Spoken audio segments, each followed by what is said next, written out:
Ivo coming up. Hopefully you'll join us for that. And as a regular feature, my good friend, my life partner, Chef Patrick Mosier. I mean that in a food sort of way. I would hope so. Yeah. You'll be joining us on the broadcast as well? Absolutely. Every day that you ask me to.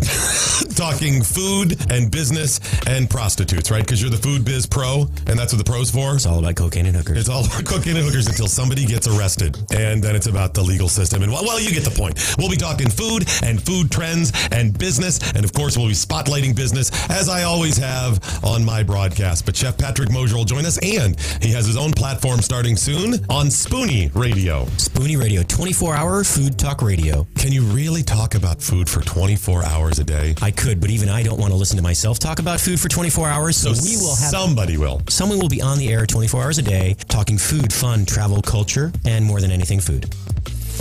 Take the pain out of ordering your diabetic testing supplies with DiaThrive. DiaThrive ships the testing supplies you need directly to you when you need them. Best of all, with plans starting as low as $8 a month, DiaThrive is probably going to cost you less than what you're paying today. DiaThrive is so convinced that you'll love their service, they're offering your first month of supplies free. Simply type the code DOC, D-O-C, at checkout. DiaThrive.com. That's D-I-A, Thrive.com. Adjust your mojo now. Thank you.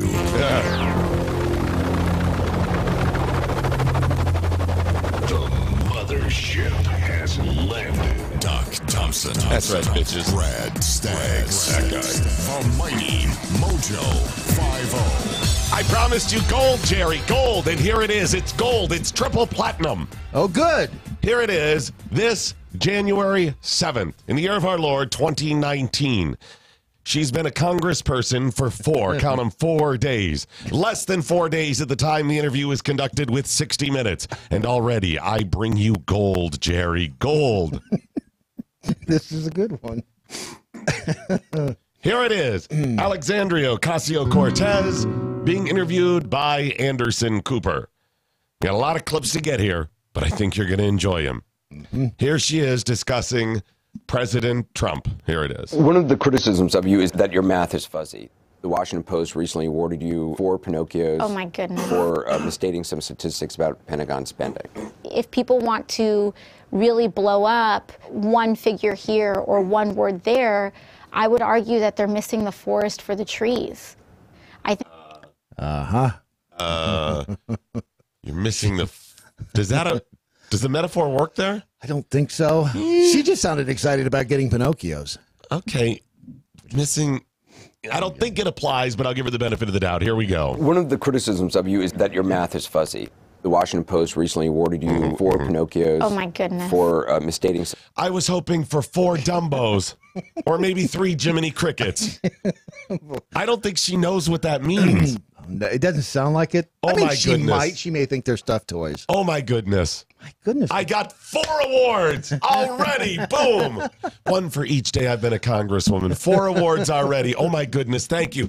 I'd like to thank the Academy and everybody at the Washington Post. How many Pinocchios equals 1 Golden Globe? What's the conversion rate? That's a good question.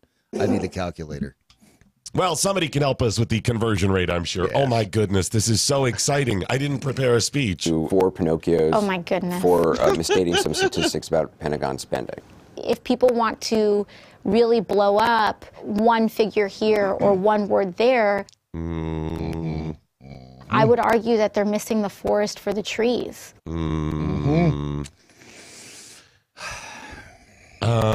No, it does not apply. It doesn't really apply. Because in order to miss the forest for the trees, you've got to be missing the same very thing that you're discussing. Yes. Yeah. They're not. I can't see the forest for all these trees in the way. Right. She said you're blowing something up, and it was something she misquoted. Yeah. All right, here we go. Listen. I think that there's a lot of people more concerned about being precisely, factually, and more concerned with being precisely factual than factually and semantically correct than about being morally right. You know, it's when they say something like that, you don't even know what to say. Semantically correct?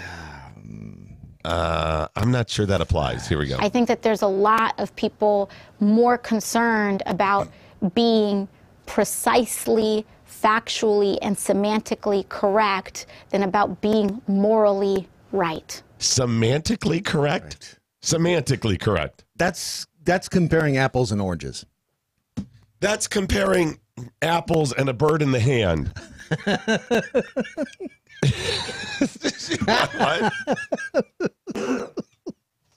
Semantically correct? Semantically correct. So facts don't matter? Is that it? There's facts and then there's facts.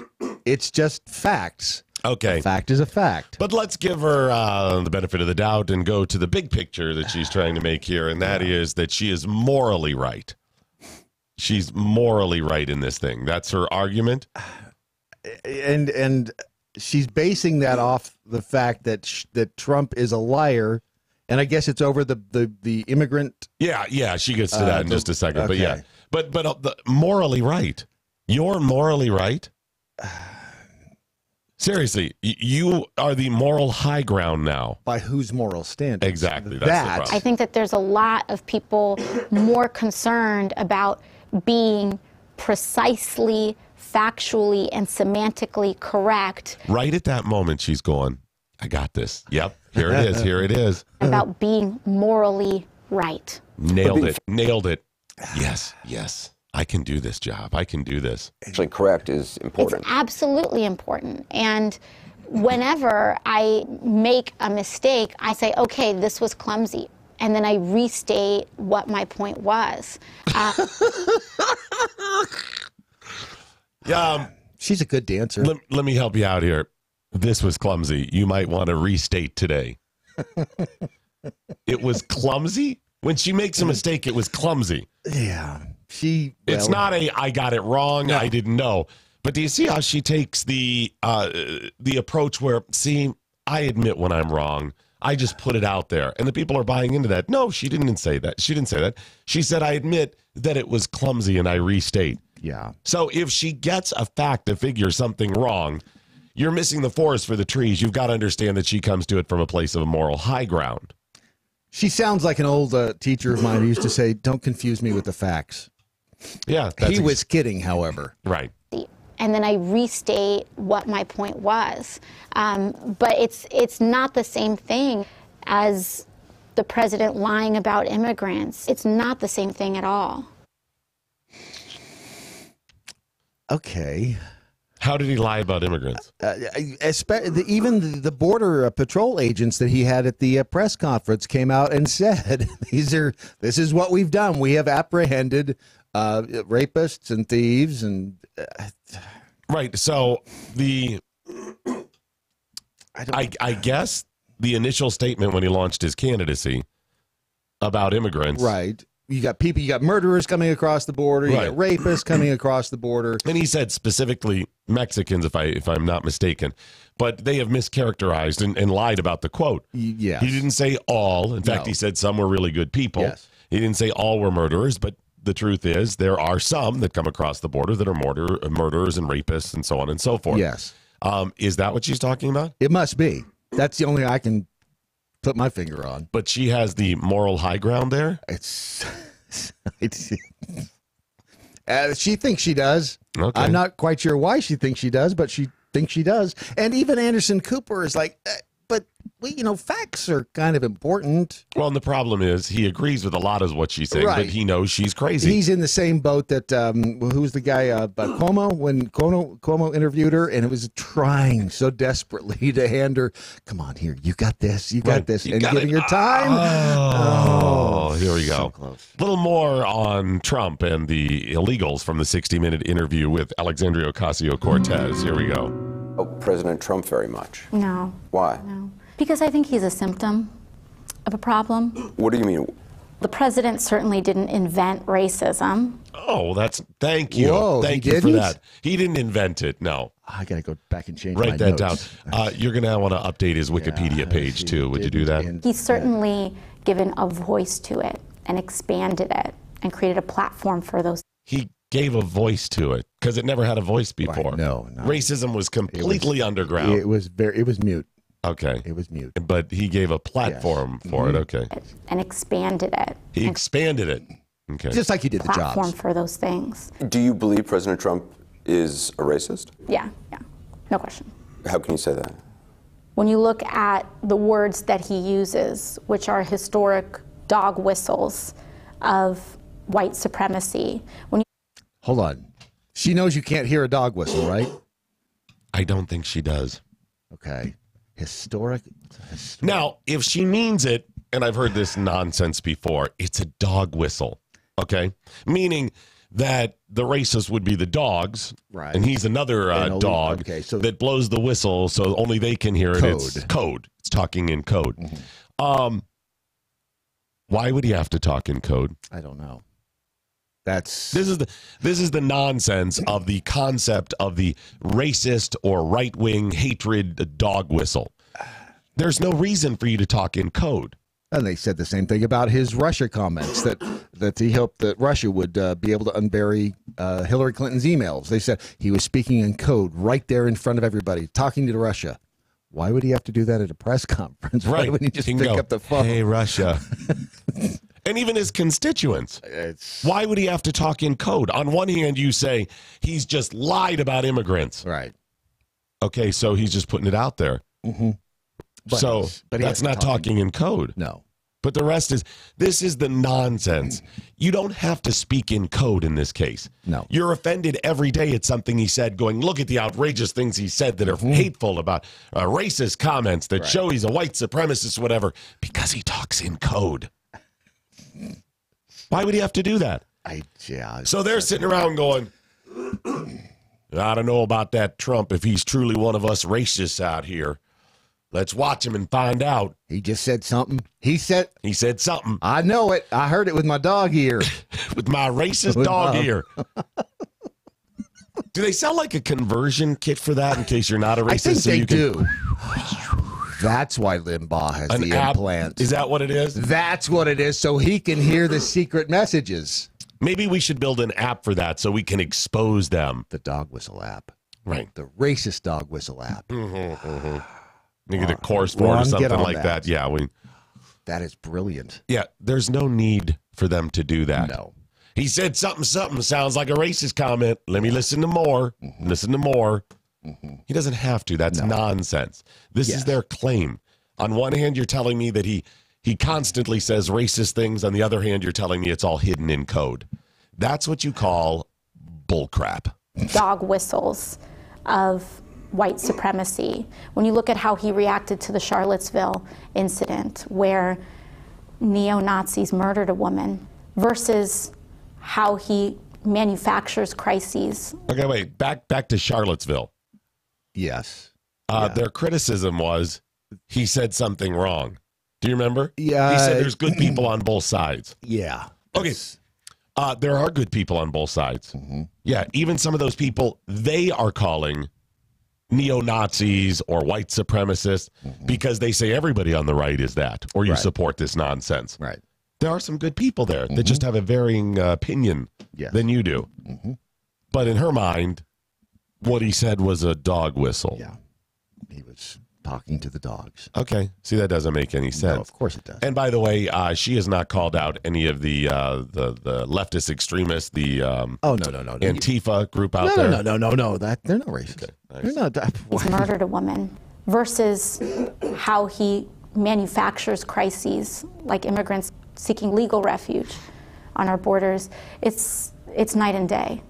In response, the White House Deputy Press Secretary told us Congresswoman Ocasio-Cortez's sheer ignorance on the matter can't cover the fact that President Trump supported and passed historic criminal justice reform and has repeatedly condemned racism and bigotry in all forms. Wow, even Cooper is having to... Right, because they know it's crap. Yes. They have to at least do some of it. I mean, it's so extreme what they've said. So because he would be blamed for not pushing back. Right. At least he can say, well, I corrected. Right, because it is so the lies are so egregious and so obvious that they would lose some credibility for it. It's like night and day. It's like asparagus and kale. It's like pears and kumquats. Have you seen me dance? It's like rain on your wedding day. Just, it's the good advice you just didn't take. I have criticized her repeatedly, and I am more than happy to have her sit down on this broadcast, and I will challenge her on what she knows and what she believes. You'd feel bad. Feel bad. No, I will not. You'd feel bad. She would come up with, she would string a bunch of Me Llamo Dogface Banana Patch words together, and after, she'd be a puddle on the floor. She wouldn't. And I mean, if she is serious and she really wants to work together and reach across the aisle and come up with solutions, then sit down here and reach people on the other side. I mean, I'm not opposed to having her in here. She's hot. She is hot. Okay. I'll give you that. She's attractive. Yeah. Okay. She's a good dancer. Really good And dancer. what a bunch of nonsense. By the way, the little video of her dancing from college, that was completely manufactured and released by her camp on some level or somebody that supports her. That was done in a calculated effort, and they're very shrewd on how they've done that. It sets a trap. All they needed was one person on the right to criticize her for that, which they got. That does make sense. And they edited it together. The video, the original video is much longer. It's like five or 6 minutes long. And it's a Breakfast Club takeoff. They edited all of her parts together and put the jungle drums behind it. Yeah. And she looks good. And they knew they would get at least one person to criticize, and then they, in blanket statement, criticize everybody on the right for criticizing her. When you noticed, if you followed social media on the posting, almost everybody on the right was like, "Who the hell cares?" or "Good for her." Yes. Yeah.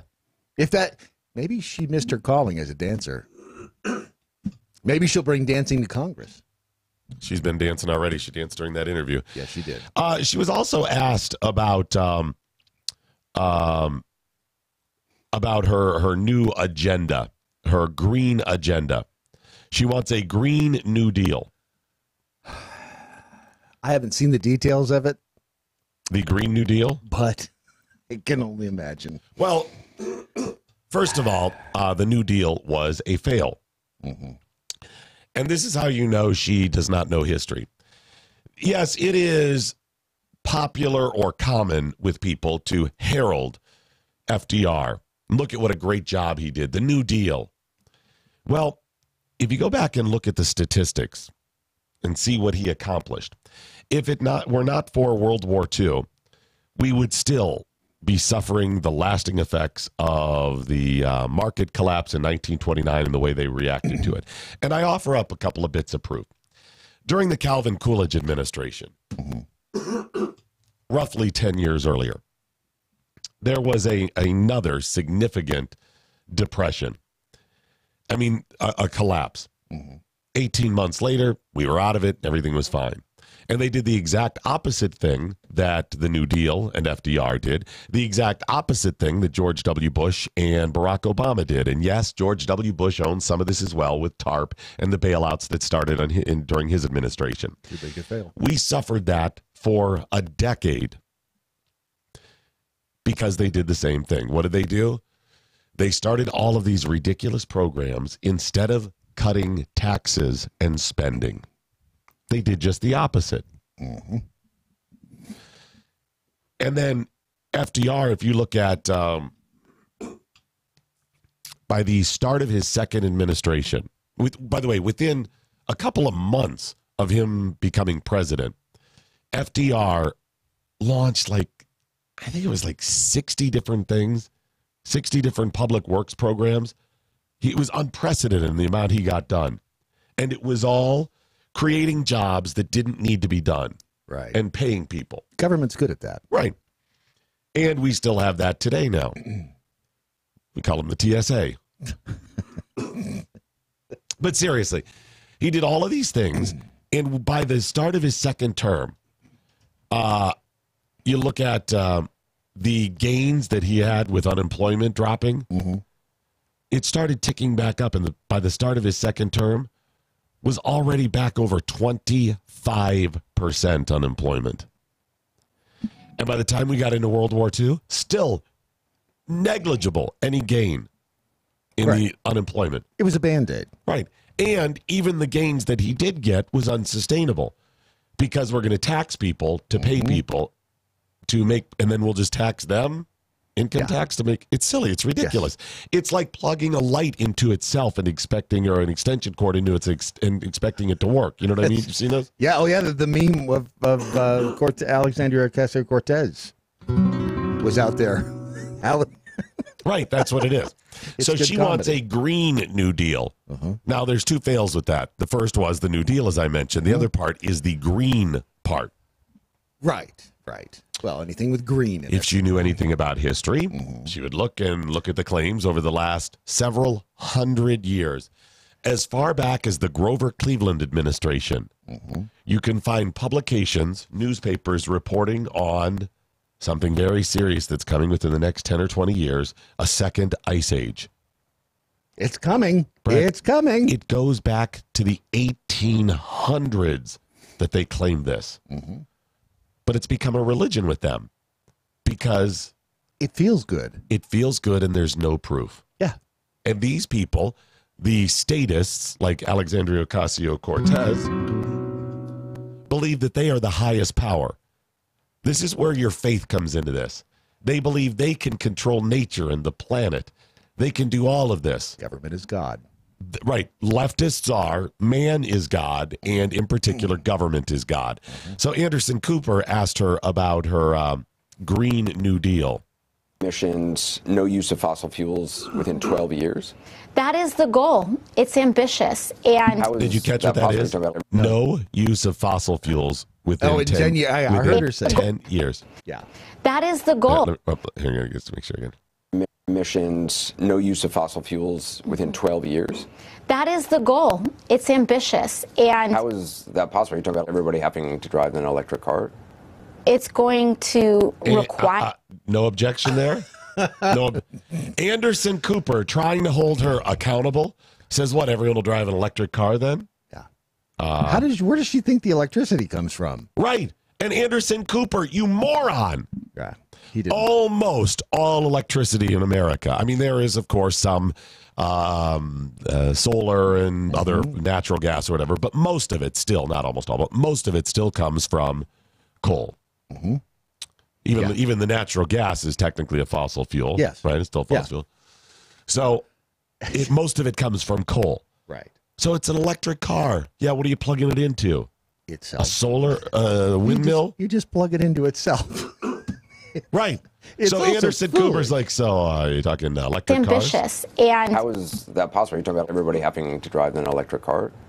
it's going to require a lot of rapid change that we don't even conceive as possible right now. What is the problem with trying to push our technological capacities to the furthest extent possible? This would require that.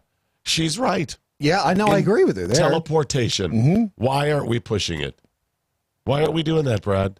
Because it's well, you just don't get me started on teleportation. Brad, it is not possible right now in America for us to do away with the use of fossil fuels. No, of course not. Forget if we got rid of all automobiles, if we stopped using automobiles, it's not possible for us to for the energy that we consume to get it from nuclear, whatever. And if you do want it, and by the way, she's not going to be a fan of nuclear, but even if you said nuclear, you know how many power plants we'd have to build? And we haven't built any power plants in decades. Thank you, Harry Reid, even though his state benefited from Yucca Mountain. Raising taxes. There's an element where, people are going to have to start paying their fair share in taxes. Do you have a specific on the tax rate? You know, you look at our tax rates back in the 60s, and when you have a progressive tax rate system, your tax rate, let's say from $0 to $75,000 may be 10% or 15%, et cetera. Et cetera. But once you get to like the tippy tops, on your the tippity tops. Tippity tops. Yeah. millionth dollar, sometimes you see tax rates as high as 60 or 70%. That doesn't mean all $10 million are taxed at an extremely high rate, but it means that as you climb up this ladder, you should be contributing more. Why? That's a good question. There's the question. And why?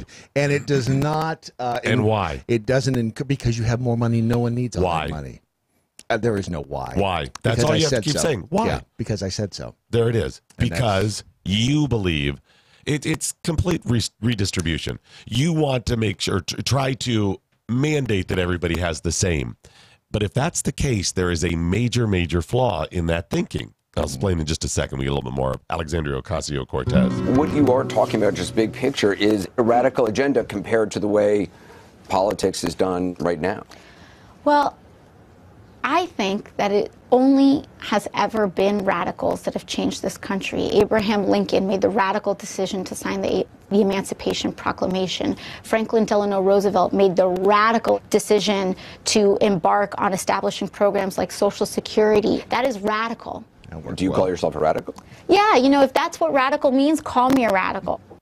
Okay, Social Security is a whole separate issue. It is a massive failure. But back to the failure that she missed there with the taxing people at that rate for redistribution to make it fair, because some people shouldn't have that amount, I guess. All that does is set up a system where you will never be able to be one of those rich people, because they already established their money with the system that didn't tax them that rate. Yeah. Therefore, it goes back to basically a feudal system, the haves and have-nots, eliminating the middle class. And there you have it.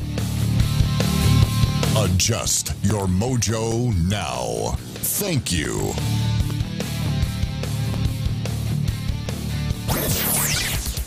I'm Mike Opelka from PureOpelka.com. Here's your 2-minute drill. There's a civil war going on inside the Democratic Party. Not in America, not yet anyway, but the Democrats are divided over the wall.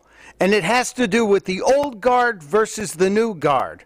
For example, listen to what the old guard, Hillary Clinton, said in the past.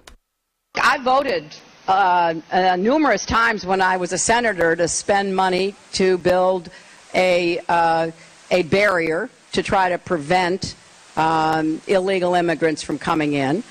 And I do think you have to control your borders. You see, Pelosi and the new crew of uber progressives don't believe in border control.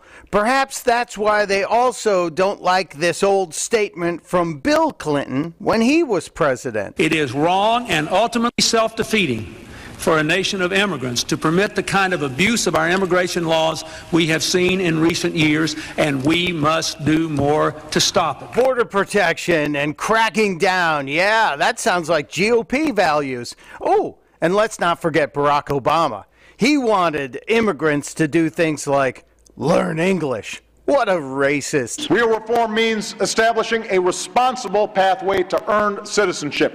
A path that includes passing a background check, paying taxes and a meaningful penalty, learning English, and going to the back of the line behind the folks trying to come here legally. Sounds like something I could get behind. And it also sounds like something the mainstream media should be asking about. When did the shift happen? Testudo, my friends. Mike Opelka's 2-minute drill is powered by MoJoWildRice.com. Their wild rice is a superfood, gluten, sodium, fat, and cholesterol-free, yet high in fiber, protein, zinc, phosphorus, and trace minerals. But you're going to love it because it's delicious. MoJoWildRice.com. MoJoWildRice.com. There's good news and bad news about Alexandria Ocasio-Cortez. What's the good news? Which do you want first? The bad news. Let's do the good news first. Let's do the bad news first. Okay. The bad news is she's here. She's part of this new wave. Yeah. She is not going anywhere anytime soon. Sorry. This attitude will continue to grow, and I don't just mean in Congress. We've already experienced a bunch of it, and it's going to continue to grow. Okay. Now let's bring us back up with the good news. We all have a shorter life expectancy. No. The good news is her days are numbered. We've still got a lot of this journey to take. The pendulum will swing back. I have done so much research recently on demographics. Generation Z.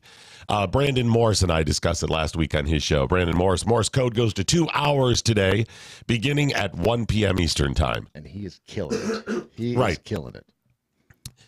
Her days are numbered. She may still be in Congress a long time, representing a very radical view that some people agree with. And she may be locked in her district. Probably will, having grown her machine, her political machine. But that attitude, the identity politics, the political correctness, the socialism, the communism, its days are numbered. There's an ebb and flow to this stuff. There always has been. We have been flowing, unfortunately, in that direction for quite a while. Quite heavily. But think how much territory we've put behind us. Yes. Yeah. Yeah. How many years have we been suffering with this? Let's see. Modern times. In with modern the flow. Let's see. At least the past 8 or 10. Yes.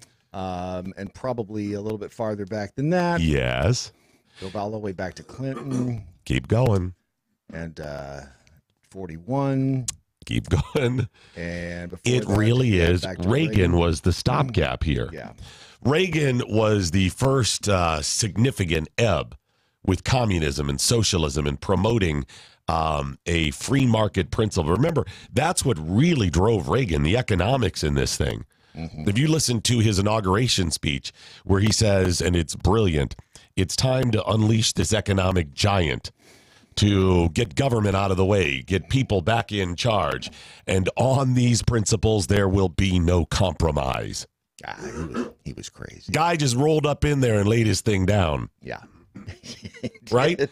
And that's what he kept pushing. Now, he had, unfortunately, a massive opposition from a massive man. And I'm not talking political power. I'm just talking his size and Tip O'Neill. He was a big guy. Yeah, I'd say that. Yeah. So Reagan did pretty well. There's some things I objected to. George H.W. Bush did not follow those principles. He's a progressive. Then you get Clinton in, obviously more liberal. Mm-hmm. And then you get George W. Bush in, more of a globalist, mm-hmm. and Obama, an outright statist. Mm-hmm. There have been some brighter spots. Ironically, from 1988, when George H.W. Bush got elected, having served one term, and then 2 years of Clinton, 2 years of Bush, and 2 years of Obama. Right. Some of the brightest spots come during the Clinton administration. Welfare reform. Yeah. And but that was Congress. It was, but I mean, he did sign them, so I will give him a little bit. He certainly is not the worst representation there. In many ways, I can argue George W. Bush was worse. So this is what we've been battling for a long time. So as you head to work today, and Alexandria Ocasio-Cortez and these other knuckleheads drive you up the wall, mock them, point out their flaws, enjoy the gold and the spectacle of it, because their days are numbered. She thinks this is the beginning of some radical change in D.C. that she's leading, proud of herself. She looks in the mirror each night, I am special. Mom was right. I am like special. They do. Green agenda. Yay. Her days, at least her attitude and the success that her ilk have had, are going to be waning in the next few years. It's going to take a few. Don't get me wrong. As Doubledoing Sleeve put it, she is to politics what Cody Parkey is to crucial field goal attempts. The kick is up and... Yeah, I mean, dude, it's a few years out. Right now, Generation Z is aged 3 to 23. Right. Millennials really split into a younger and older millennial group and category. The younger millennials are leaning more Generation Z. They're heading that direction. Mm-hmm. So as old as 25, 26, as a generation, they rebuke political correctness. Good. You can go to social media platforms like TikTok and see how opposed they are. You've got teenage girls joking, mocking people who are politically correct, and the feminists by going, I'm making my boyfriend a sandwich. Yeah. I'm in the kitchen. It's good to see. Right. And they're just mocking this stuff. So if they are 23, 24 at the oldest, and you got the younger millennials, 25, 26, 10 years from now, they are in charge. Yes, they are. They will represent 18 to 35-ish. I mean, as far as voting block. And what is it, 70%? Right now, 70% of people in America are aged 40 or under, meaning 70% of people in America are millennial or Gen Z. That is stunning. And millennials right now represent the largest voting block. Mm-hmm. Within a couple of years, literally a few years, I mean, not 10, 5, 6 years, they will eclipse the millennials as the largest voting bloc. So there's hope. And they ain't taking no shit from nobody. I'm not kidding. They are on it. And by the way, they say shit on the air. We're 5 years away from ABC News putting that in a headline. This is the tectonic shift that is coming with Generation Z. So when you look at Alexandria Ocasio-Cortez, see her spewing her nonsense, every day she gets closer and closer to being put out on the street next to the other trash. She went to the Miss Teen South Carolina 2007 School of Public Speaking. Miss Teen South Carolina's like, oh, AOC, oh. Such as, whereas, therefore, a Green New Deal, the U.S. with Americans, FDR and Franklin Delano Roosevelt, both of them, such as MAPS and U.S. Americans. Dude, I mean, it is, I'm telling you, enjoy. You don't even have to have hope. You can have faith. Take this to the bank. There will be some more crazy coming. But over the next few years, you're going to see more and more people rebuke this. I'm saying if 2 years to get us through the next election cycle, whether it's Trump or not, whatever happens after it, right? By the midterm elections, 4 years from right now, I suspect we will be in full rebuke where it is out there, political correctness. Because remember, there's a lot of people out there, these leftist hosts in Hollywood. Hollywood used to, they were the underground. They were the subculture and challenged you on your and America's views on things like religion and stuff, right? Yeah. And that was politically incorrect, so to speak. Yes. Right? How dare you suggest there's any other religion than Jesus? This was the attitude. And I can't say that dirty word on television. Right. Lucy, we can't even say that she's pregnant. Don't use that word. Put them in 2 beds. Don't show her belly. Yeah. They rejected all of that. Mm-hmm. This is who they want to be. Yet they got caught up in political correctness from these social media groups who have used it for power by claiming they're a victim. And it is going to be so fun to watch them eat each other. Well, and here's the bell. Here's the thing. In 665 days, the most important election of our lifetime will happen. And if her agenda, if we're not 20% to eliminating fossil fuels, because if it's a 10, even a 12-year plan, we better be 20% there in 2 years. That's a significant amount of progress that if it's not made, what's going to happen to that plan? And you know what drove most of the success? This is what is so stupid. Most of the success of things like eliminating fossil fuels and the standards, they did not come because the government forced it. You know what drives that always? Price. Which, by the way, I saw regular gas $1.77 last night. I saw it for $1.76. And you know why it's up there? Because I asked last week, why the hell aren't our gallons of gas less than $1? Why is it? Taxes. Exactly. Depends on the state you're in. It is, right. It is the government kicking them up significantly. Government takes, if I remember correctly, 18.5 cents per gallon. Nationwide. No, that's the federal government. And then each state adds it. California adds like another 40 cents on top of theirs. So you could in California probably shave, I'm guessing, because they raised theirs. I'm trying to go, I think they raised it another dime or something in the last few years. 50, 60 cents easy you can shave off California. This is 2012. It's first one, 18.5 cents per gallon federal, and 24.5 cents per gallon for diesel. Which that's federal. Right. Passes on down to us, and then the highest state looks like is Alabama, 39 cents on top of that. California's higher than that if you look at. It is. You're right. 60. Wow. There it is. Yeah, there it is. Holy crap! So Californians, every time you fill up, 70 cents. Goes to per gallon goes to the federal government every time you fill up. Wow! And if you're using diesel, it's 80 cents, 79.5. So what is the average gas tank hold? 16 gallons. 14? Yeah, ish. I mean, it goes up to 25 and up when you get into the bigger trucks. But yeah, probably 16 is a good 12 to 16 if you get some of these. So 70 cents on a 16-gallon fill-up goes to the federal government. That's a significant portion of what you're paying. 11.20. Wow. So, How many gallons does your car hold? Mine's a small one because it's my mom's Honda Fit. But it'd be like, what, 12 gallons? 12 or 14, something like that. So yeah, I know it's not big. It's inexpensive to... And stop mocking my small gas tank. I'm very sensitive. It's not your small gas tank we're mocking. So enjoy the ride. Keep fighting the fight. But just know, 2 to 4 years, you're going to see major tectonic shifts back. And you can just love it, love it, love it. Now, if you're a business person and you want to make some money, then get ready. Start thinking now how you can take advantage of this pendulum as it shifts back. And there's probably a lot of ways.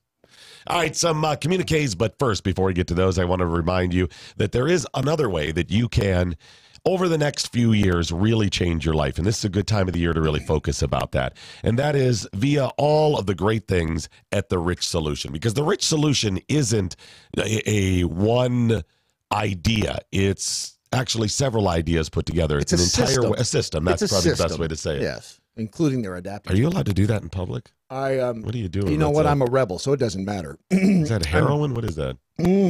This is Rich Adapt. These are the adaptogens. This is the adaptogen formula that they sell, and it makes your mouth water. It's good. Adaptogens are plants and herbs that support your adrenal system and can have a calming influence.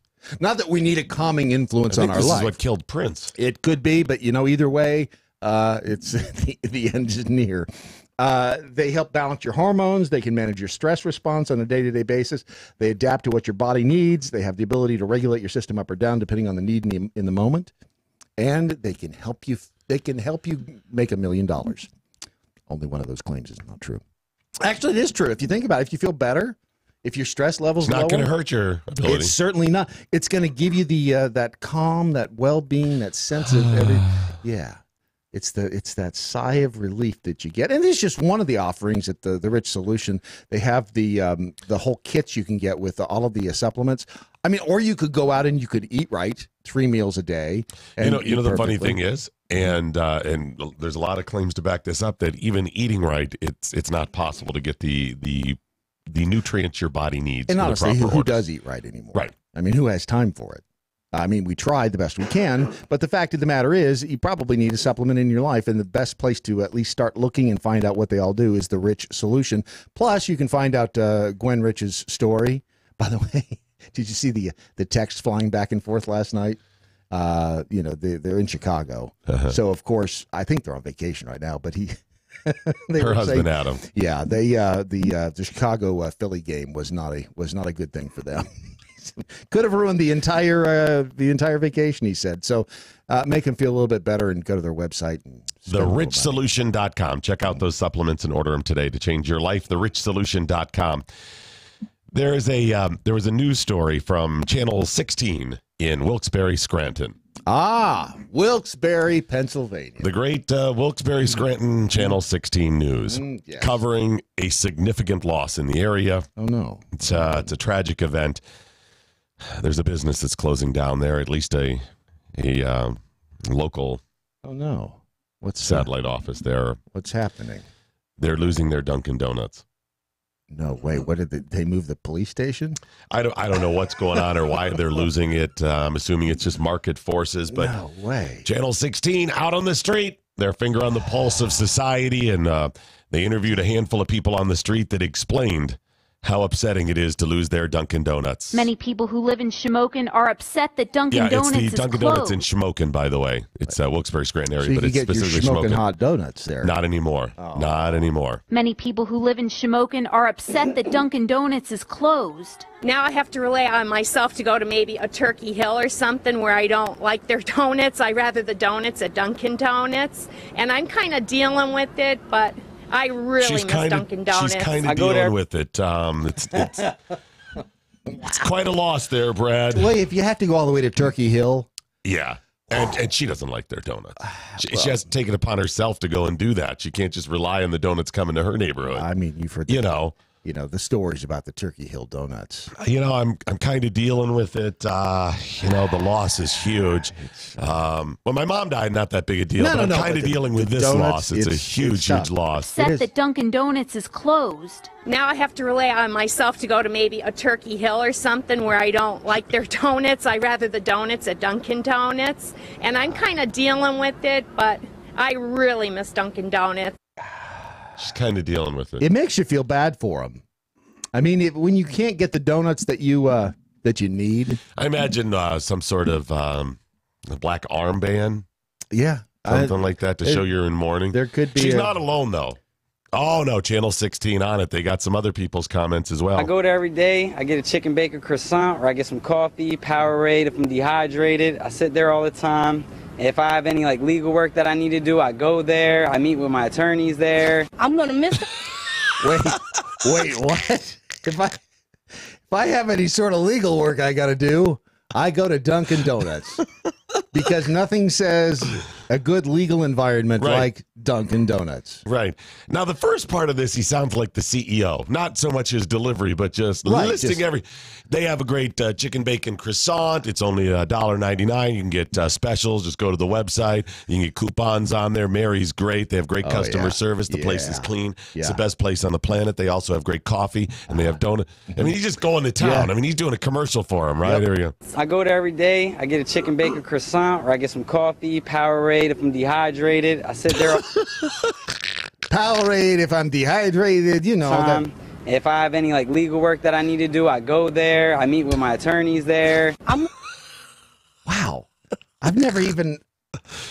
I mean, it makes you want to go to Dunkin' Donuts today. With my attorney. These people are passionate. Makes me want to go find an attorney and meet them at Dunkin' Donuts and have a donut, maybe some coffee. You know what? If I'm feeling dehydrated, I might have some Powerade.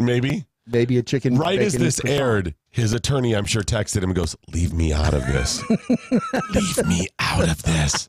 Or charge you half an hour fee. I'm guessing it's not really his attorney he's meeting with. Probably not. By attorney, he means dealer, drug hookup. Yeah. Yeah. That's it. If I have any meeting, any quote unquote meeting. And by attorney, it means the guy on the down low. Some guys in the down low. Maybe it's a she. You don't know that it's a he. No. Could be a she. Everybody knows if you're on the down low, you hook up at Dunkin' Donuts. It's a standard. I'm trying unless to think you're Canadian. And then it's Tim Hortons. That's right. Which are really bad. He's there. I'm gonna miss that place if they don't open up. Yeah, a lot of my friends go in there, get the cold coffee, iced coffee, I guess it's called. People miss their She reminded me of. So can you play her one more time? Okay. She's like, people go in there. It's almost like they're paid. Okay, here we go. I'm gonna miss that place if they don't open up. Yeah, a lot of my friends go in there, get the cold coffee, iced coffee, I guess it's called. That's Edna Faust. Well, I was gonna say if she was screaming, "Got my Obama phone." Does that not sound just like her? It does. It does sound like her. People miss their local hangout and hope Dunkin' Donuts reopens soon here in Shamokin. Cheap, classy place to meet up. It's a location where you can meet up with your friends. It's the only thing this town has. If a business in that town has not yet hired Jim Carrey to do their commercial, come on down to Smokin' Donuts from The Mask. Yeah, and okay, Channel 16 found 3 people that are ready to open a vein for Dunkin' Donuts. Yes, they are. They are. And they're still closing? That's kind of weird. Are these the only 3 people that like Dunkin' Donuts in all of Shamokin? They like it a lot. Everyone else is like, eh. I'll get on the street. Krispy Kreme. Do they have Krispy Kreme there?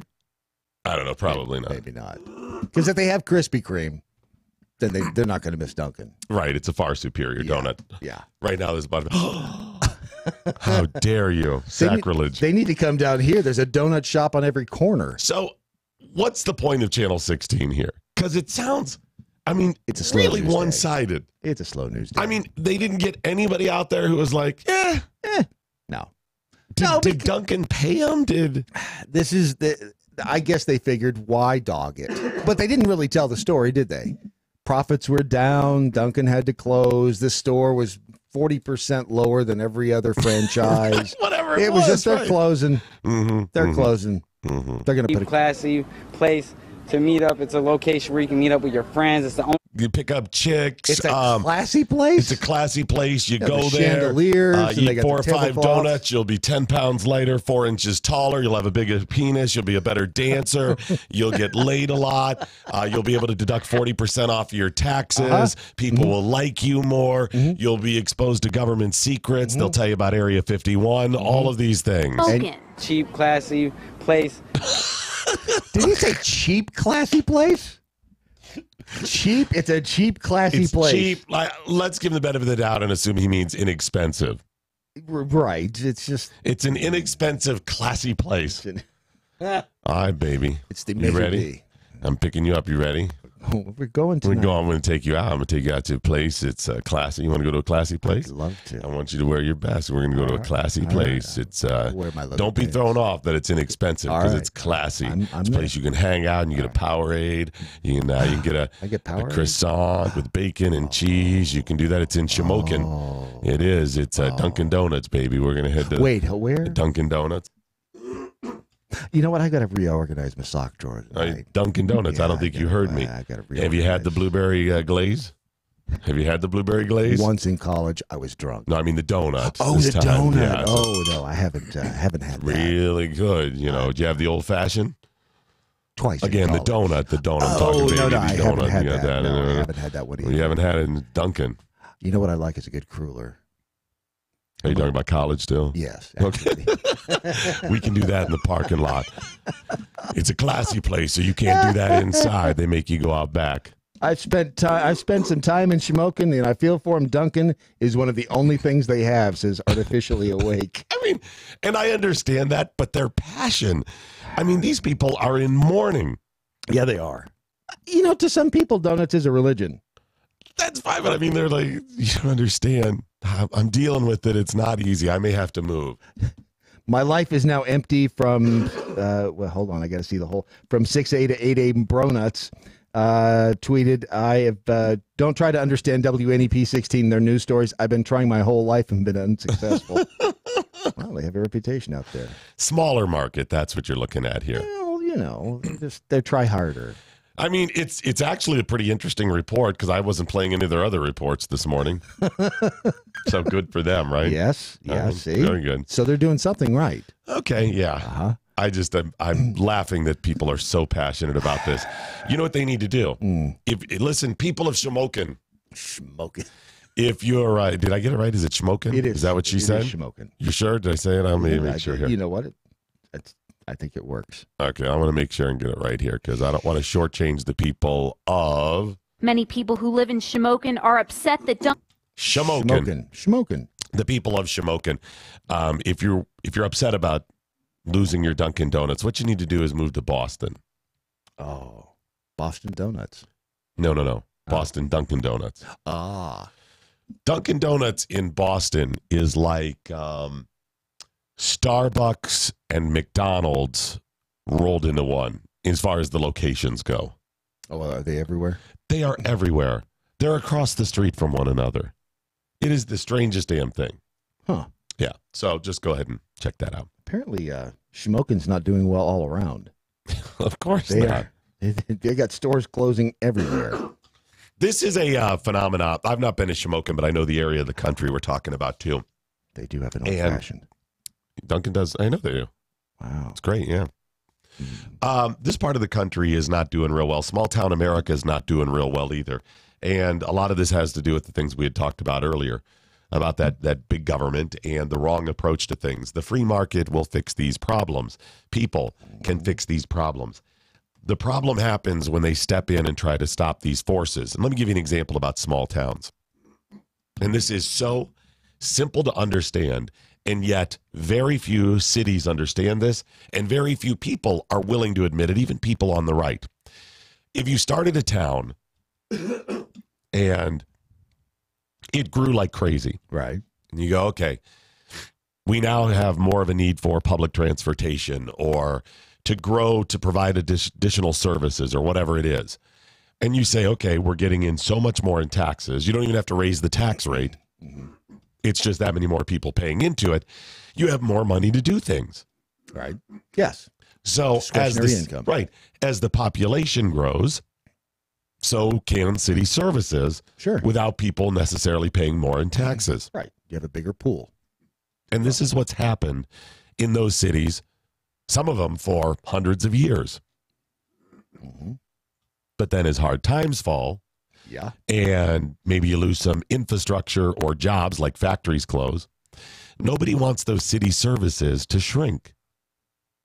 Exactly. No, yeah, they want that because they're still paying the same taxes, if not more, so they're expecting at least the same level of service. Right. So they go, the solution is to shrink those towns, just like we got used to them growing. Mm-hmm. If you don't have the tax base there, right, you can either raise taxes, and then what happens? Those people get pissed off and they leave. Right? Yeah. The solution is shrink your services that you provide. Yeah. Well, yes. And if you want to continue to provide them, find a way to bring in more business. But most people, even people on the right, quite often do not want to see those local services shrink. Well, who would want to see their services go down? I mean, no. And yet they certainly get it when it comes to growing. Yes. Hey, we got more money. We can build that new gymnasium, right? Mm-hmm. Okay. Yeah. You know who's responsible then for the Dunkin' Donuts failing in Shamokin? Alexandria Ocasio-Cortez. Why is that? Because their big industry was coal. Oh, that makes sense. Coal so yeah, they've not replaced any industry since the coal business is kind of shrinking, thanks to her. People of Shamokin. If you think it's bad now, wait till we ban coal altogether, because that's likely what's coming with people like Alexandria Ocasio-Cortez. In 12 years. Stand by. Your headlines with Brad Staggs coming up in just moments. Get your communiques in at Real Doc Thompson Show. I'm sorry, at Doc Thompson Show at Real Brad Staggs. Yes. Did I get that right? Yeah, you sure did. High capacity, fully automatic, large caliber, Freedom. MoJo 50.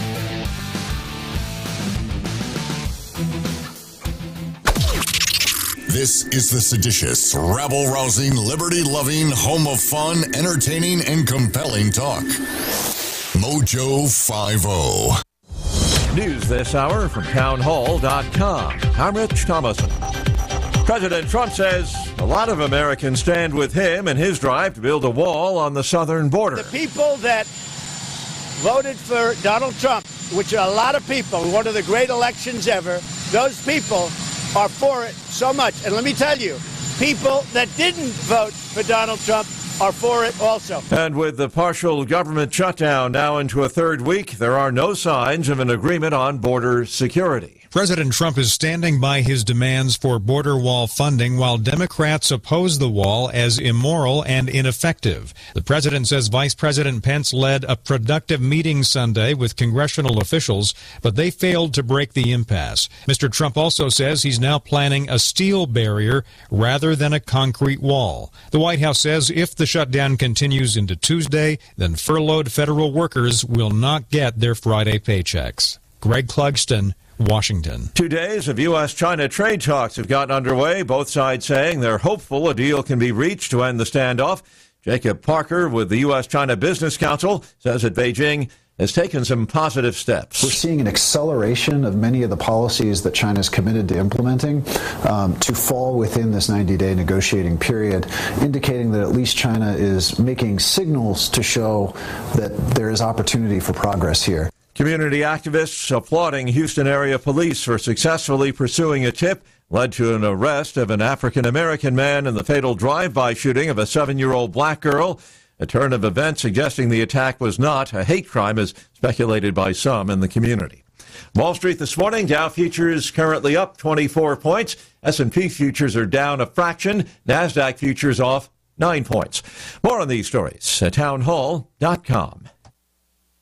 Hey guys, Ron Phillips with the Conservative Cartel. Are you tired of the bar scene, hoping to find the love of your life? Well, there is a better way for you single guys and ladies out there. Check out WeThePeople.dating. They make it easy to find a liberty-minded match, and it takes less than a minute to create a free account and begin browsing through over 11 million monthly subscribers. Look, we all know the success of a relationship hinges on the core shared values of a couple. So check out WeThePeople.dating for the love of people and people of love. Sign up and start dating today. WeThePeople.dating. Life, liberty, and the pursuit of a partner. It looks like you're losing. I am. Are you losing weight? I am losing. I've lost about 10 pounds. How are you doing it? Funny name, but I've done it with Riduzone, RADUzone.com, and the stuff works. It's, you get into all that, the molecule this and the found in that. All I can tell you is it makes you feel full, and it keeps your mind off of wanting to overeat. And also boosts your metabolism, Yes, so you're it does. burning more. Yeah, it Try does. it today. It's going to work for you like it's worked for Brad and countless other people. Riduzone.com, RIDUzone.com.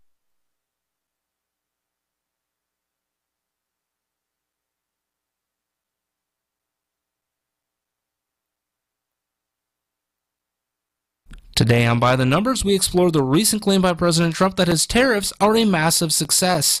He recently tweeted, "The United States Treasury has taken in many billions of dollars from the tariffs we're charging China and other countries that have not treated us fairly." So what do the numbers tell us about those truths surrounding tariffs? First off, it appears Trump doesn't understand how tariffs are actually paid.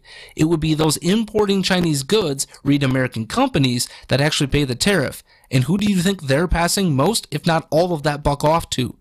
But there's one group that gives us some really easy round numbers to understand: farmers. Take for instance this number, 30 billion. That is the estimated number of U.S. agricultural exports subject to new tariffs as of the end of 2018.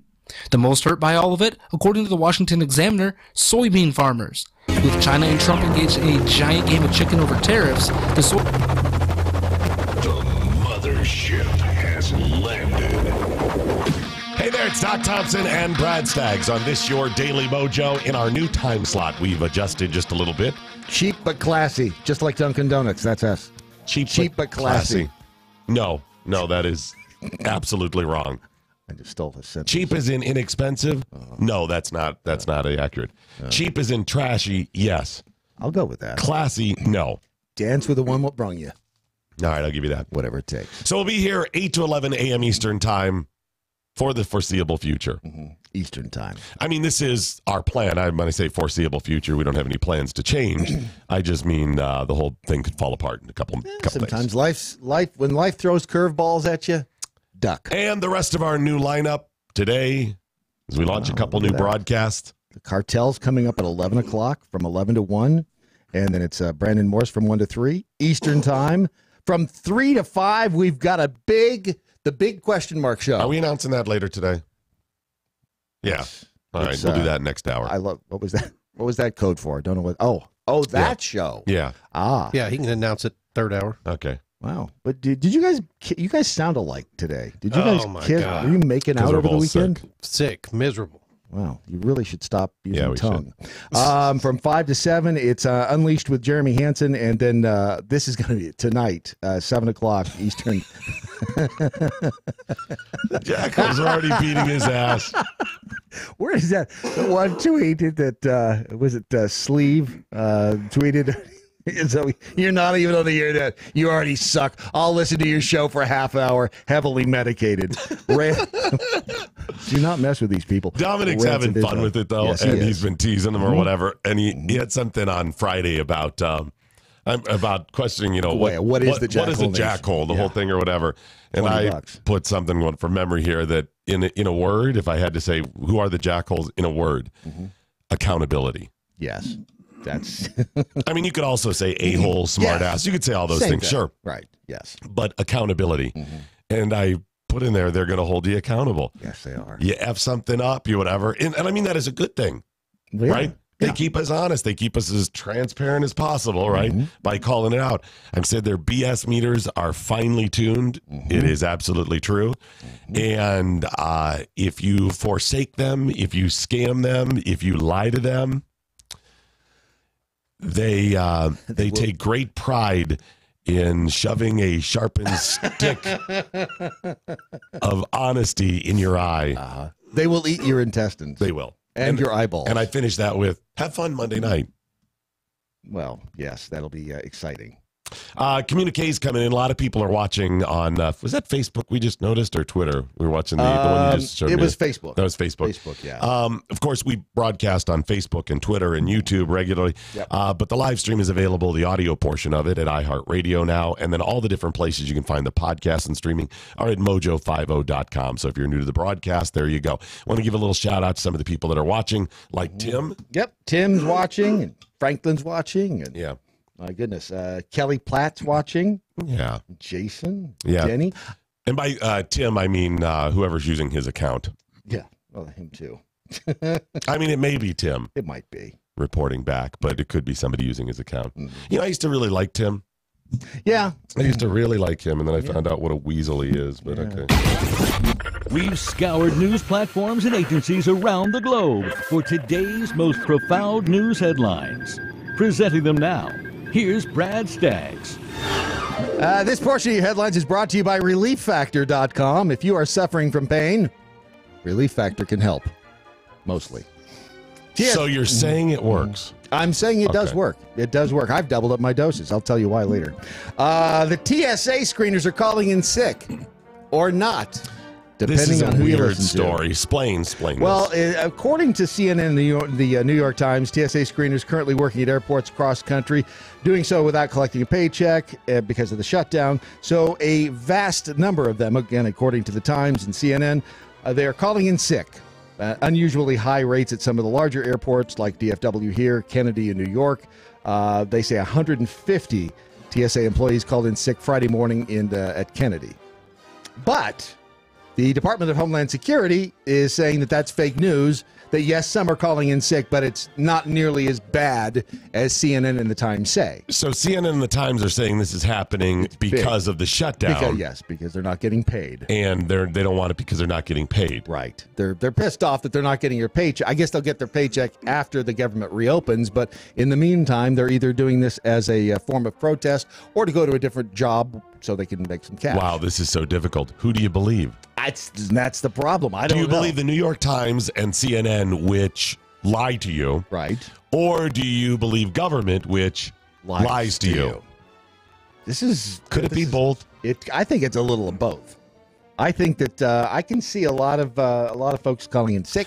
It doesn't stop there. Chuck Schumer, did you see his comments on it? I did not. Oh, he jumped on the TSA thing. He said they're calling in because they can't get to work because of the shutdown. They can't get to work? A lot of them ride public transportation in New York. Oh, good grief. Well, wait a minute. The subways and the buses, they're not shut down, are they? He said they can't commute. They can't get to work, and they're not getting paid. That means longer lines at the airport. That means more delayed flights at the airports, and that puts a crimp on our New York economy, which depends on people flying in and out. Yeah. Well, in DFW, they're saying 200 to 300% of the agents, or 200 to 300% increase of the agents are calling in sick. Let me think about this. Okay, we've missed the whole point of the story. Mm-hmm. The real point of the story is they're all lying to us, and here's how I know. All right. Because even if half of the TSA workers call in, it's not going to matter. It will not affect your service whatsoever. How do I know? Have you flown? Not lately. When you go to the airport, look around and count the number of TSA agents that are doing nothing. Yeah, there's that. Yeah. There's half of them. Most of the time I fly, double the number there needs to be because half of them are literally standing doing nothing or just gabbing with each other. Not while working. I mean, 4 lanes over that's not open. They're just standing around chewing the fat. Yeah, but how would we know? You can't drink your water before you come up through the machine. You can't. If you got water, pour it out, throw it away. Make sure your pocket. How would we know to empty our pockets if it wasn't for them? Right, exactly. I mean, I would not know to empty my pockets before I walk through the machine that can see everything that I've got. And you just told me that 40 times in the last minute. I think I heard you. It's because you're stupid. That's why. Okay. Yeah.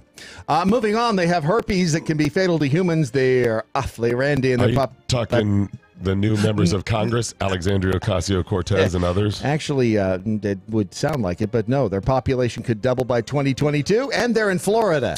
Millennials. No. Gen Z. Nope. Who's that? Feral monkeys. Wild monkeys are a thing? Yes, 200 in Florida. Feral monkeys. Yeah, the rhesus macaws are apparently procreating quite heavily, and they have a deadly herpes virus. Wow. There's also a colony of these monkeys in Puerto Rico. So Zach and everybody, the jackholes in Puerto Rico right now, do not have sex with the monkeys. Do not. I mean, I know they want it. Look how they're dressed. Right in the trees, all nude, Yeah, throwing their poop at you. Yeah, exactly. And these are the ones that do throw their poop. Again, Zach Bonesteel and others that are helping right in Puerto Rico. And Let's Be Frank is down there, too. Oh, he's okay. Do not have sex with the local monkeys. You know you went down there to do just that, but don't. You just picked the wrong time. Maybe come back and to the States, that is, and maybe go down at another time. Wow, so they're in Florida, too. Yeah, Florida and Puerto Rico.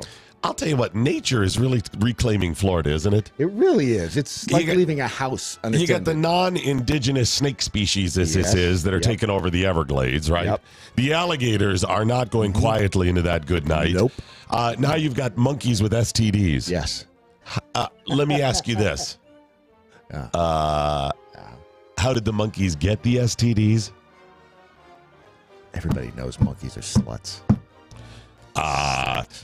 Are these monkey STDs or human STDs? Huh. Well, is that? I'll assume that's rhetorical. Here's my proposal. We give the monkeys condoms. And they already eat bananas, so they'll know how to use them. Absolutely. That's brilliant. So we issue. I mean, you don't want to have to round them up and sterilize all of them, do you? No, just put out little bowls of condoms at the bottom of the trees. I guess you could do monkey pills, right? You could the pills, or you could do the little the under the subdermal little sticky things that they stick under. I feel like that's a more difficult procedure. It would be harder to hold them down that way. Maybe you just inject bananas with it. What do they do in Africa? Monkeys? Yeah. Same thing they do in Florida, I guess. No. What do the people of Africa do to keep the STDs of monkeys down? I imagine at first they would stop having sex with the monkeys. Abstinence always works. Then do you teach abstinence to the monkeys? Let's find out what they're doing that's successful and do it in Florida. And no more hot monkey love. Okay, these are all kind okay, of good. sad. All right. Kind of sad. Guess who's back? Abe Vigoda. Nope, he's still dead. Cotter. Nope, he never went away. Okay.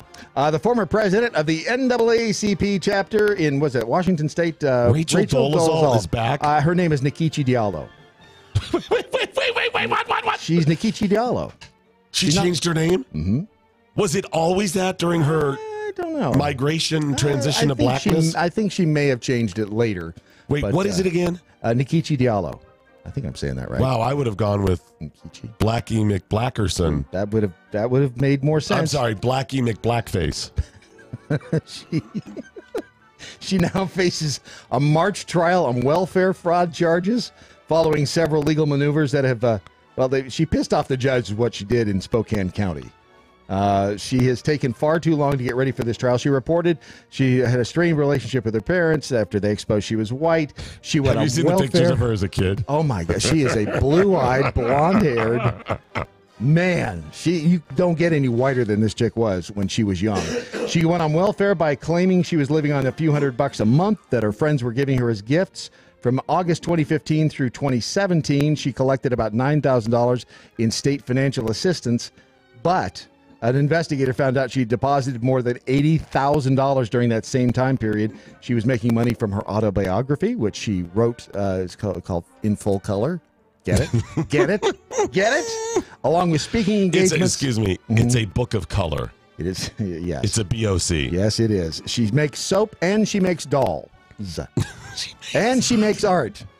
She makes money doing something. She makes soap. She's what do you want to bet in about 6 months she's going to be in jail? She'll be making license plates. Hilarious. And what's her name? Chichi Rodriguez? No, that's Nkechi Diallo. Nkechi Diallo? Nkechi Diallo. Yep. So you're transitioning to black, and you're like, I got to come up with a good name. name. Now, the way I understand it, a lot of people that transition from like male to female, female to male, Right. two-spirit to fluid gender, whatever, Right. that they always have kind of had this identity inside them. Yes. That, like, some people are just like, hey, your name is Max, and you're going to be a woman now, so you're Maxine or something. Right, Some just do that. Yes. But a lot of them are like, no, I'm Paul, and I'm transitioning. Get your manager. It's ma'am. And by the way, my name is not Paul. It's Bambi Sparklefine.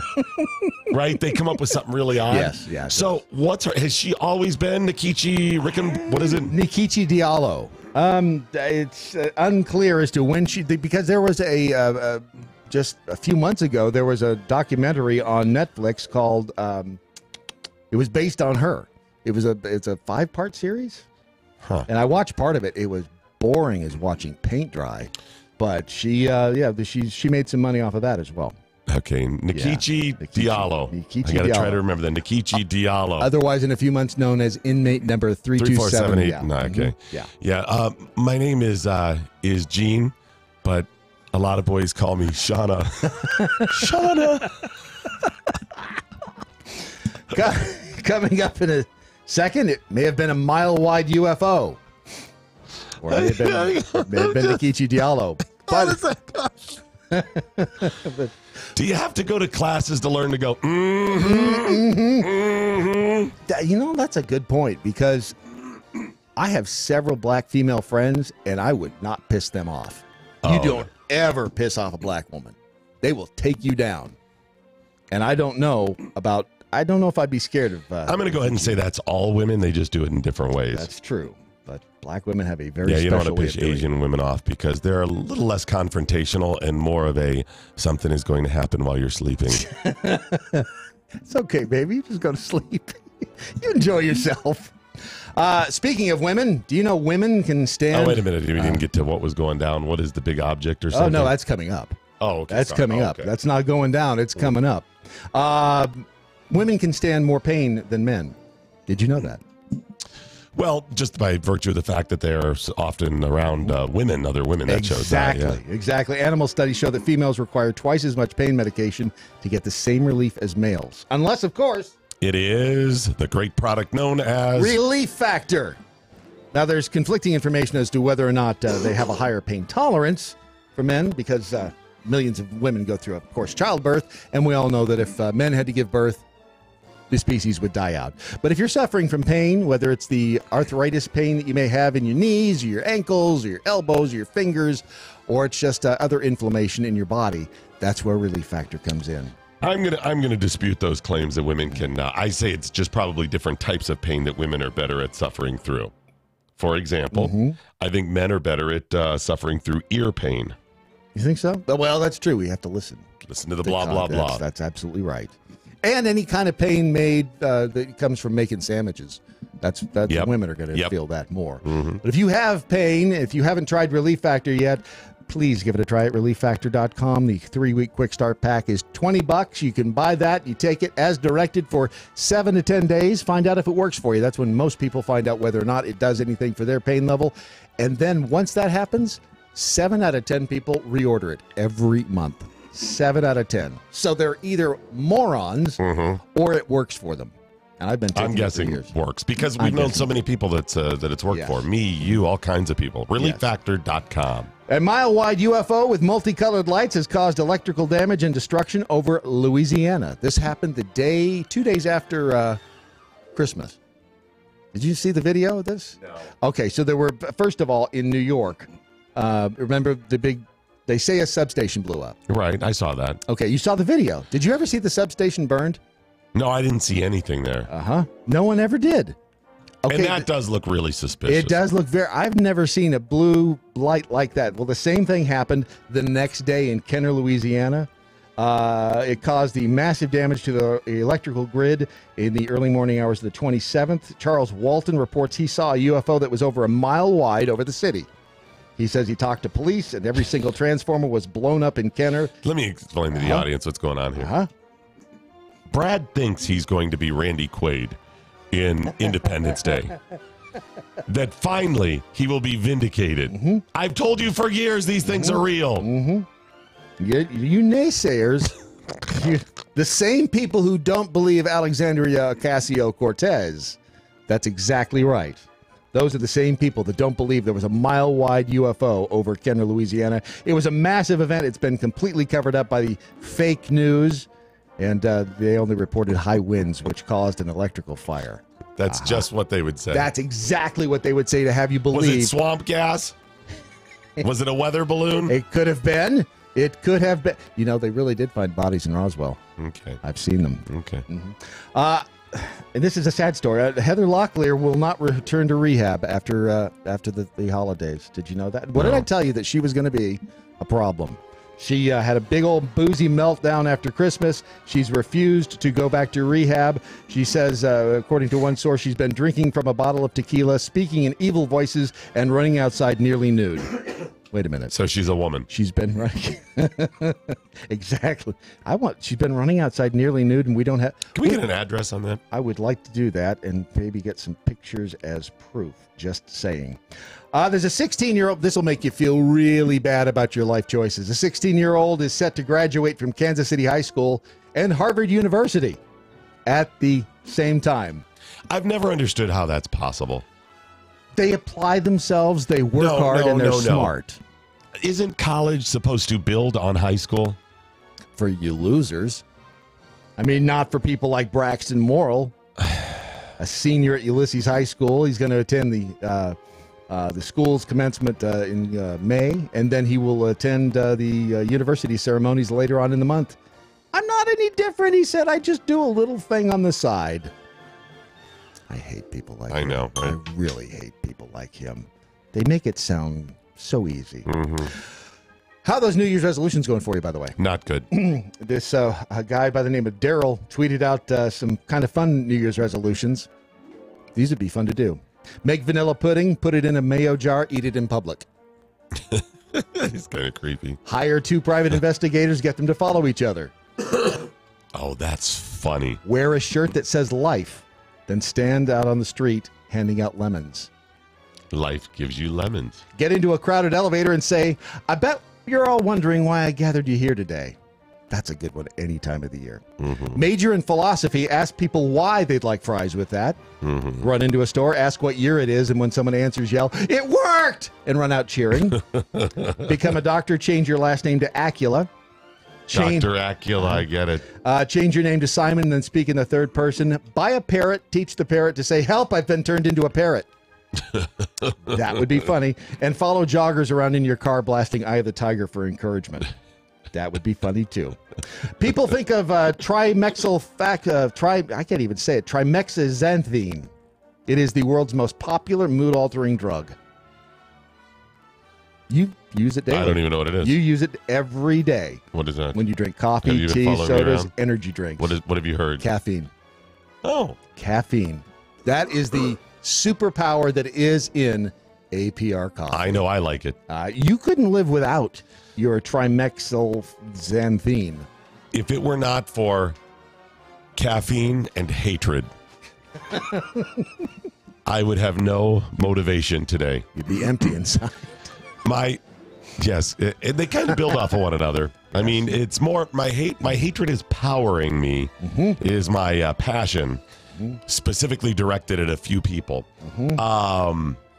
and companies. And it's the caffeine that gives me that extra little oomph to make it happen every day. So, and it's tasty at the same time. APR coffee is tasty. Well, I could get my caffeine anywhere. I could get it out on the street. I could get it anywhere. You could be out there like under on the black market getting caffeine. I'm gonna want the caffeine. Gram of caffeine. I could get it anywhere. But American Pride Roasters coffee is amazing coffee. I would drink it even without the caffeine. I would just score my caffeine elsewhere as a little side project there. You know, I'm drinking today. I'm drinking because I usually drink the iced coffee. It's when you make it as an iced coffee, it's a little less bitter, and the flavor comes out. Yes, when you make it with cold. I noticed. I did not say which this one. Is the bananas Foster. That's banana. I see. I can't taste it because I'm not drinking after you, nasty ass. You want to just smell it? Oh, that does smell good. Yeah, That Bananas does smell Foster. good. Bananas Foster is one that the flavor really comes out when it's hot more. The other one's it's more balanced. But They come try up it with today. some amazing flavors. AmericanPrideRoasters.com. It's the official coffee of MoJo 50, AmericanPrideRoasters.com. It is Monday, January 7th, 2019.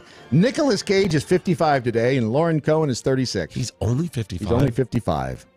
I know. He seems older. I found out how old yesterday. I looked up Susanna Hoffs of the Bengals. Guess how old? Oh, man. I bet she's got to be closing in on 60.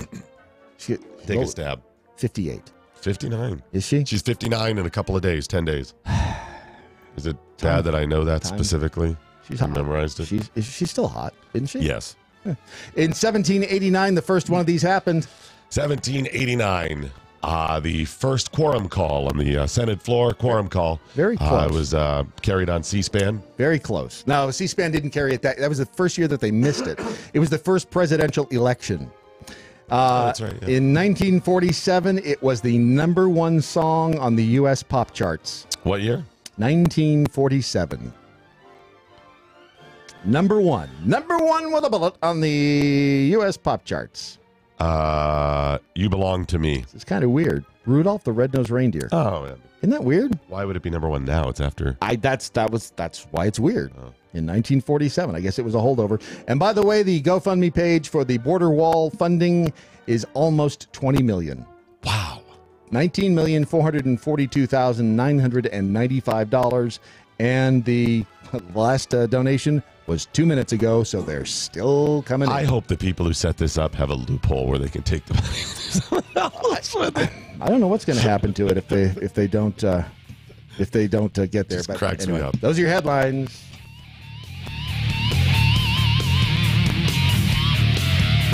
A free exchange of ideas. MoJo 50.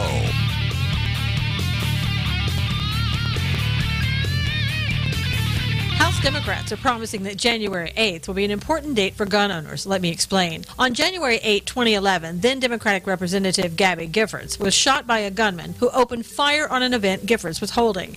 6 people lost their lives that day and 13 others were wounded, including Giffords. On the 8th anniversary of that shooting, House Speaker Nancy Pelosi and other Democrats intend to introduce a bill that will call for expanding background checks for sales and transfers of firearms. Giffords praised the upcoming efforts and said, "The bill expanding background checks, quote, marks a critical first step towards strengthening America's gun laws and making our country a safer place to live, work, study, worship, and play. I stand ready to do everything in my power to get this legislation across the finish line." The push for more gun control is not unexpected, as Democrats ran on promises to pass anti-Second Amendment bills should they retake control of the House. Pelosi says Democrats will press relentlessly to end the nation's epidemic of gun violence and believes the majority of Americans support background checks. Not so fast, Nancy. It's doubtful that the bill will pass given the fact that the GOP remains in control of the Senate and President Donald Trump has promised that he will protect the Second Amendment. But that won't stop Dems from using the anniversary of Giffords' tragedy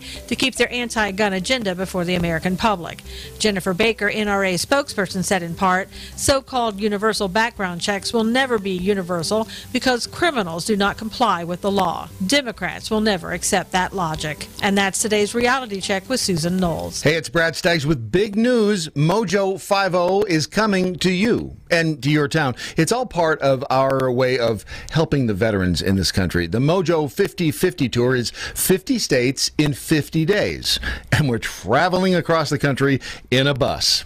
I don't know what could go wrong. If you go to MoJo5050tour.com, you can find all the details, including to tentative stops and how you can be a sponsor. MoJo 50/50 tour, MoJo5050tour.com.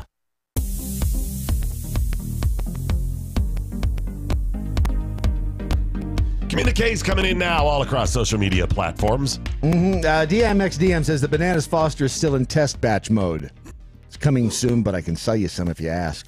Hey, want to buy some Bananas Foster coffee? Yeah, it did say test batch. It did say I test really batch. like being the guinea pig on that, too. I really like that. You're a good pig. Oh, yeah. A guinea pig, sorry. Double doink sleep. Oh, wait a minute. We also had the, what is it, sexual chocolate? Sexual. Yeah. Sexual chocolate. Ron, sexual chocolate. It's a raspberry and chocolate blend. It's a test batch also, by the way.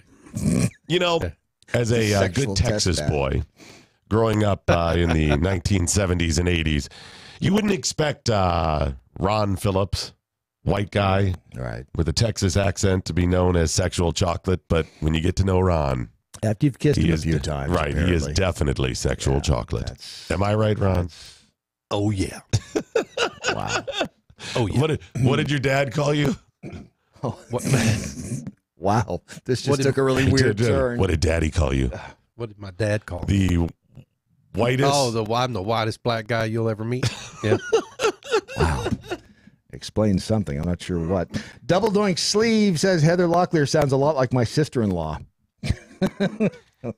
Boy, it's a good thing you His said sister-in-law is Margot Kidder?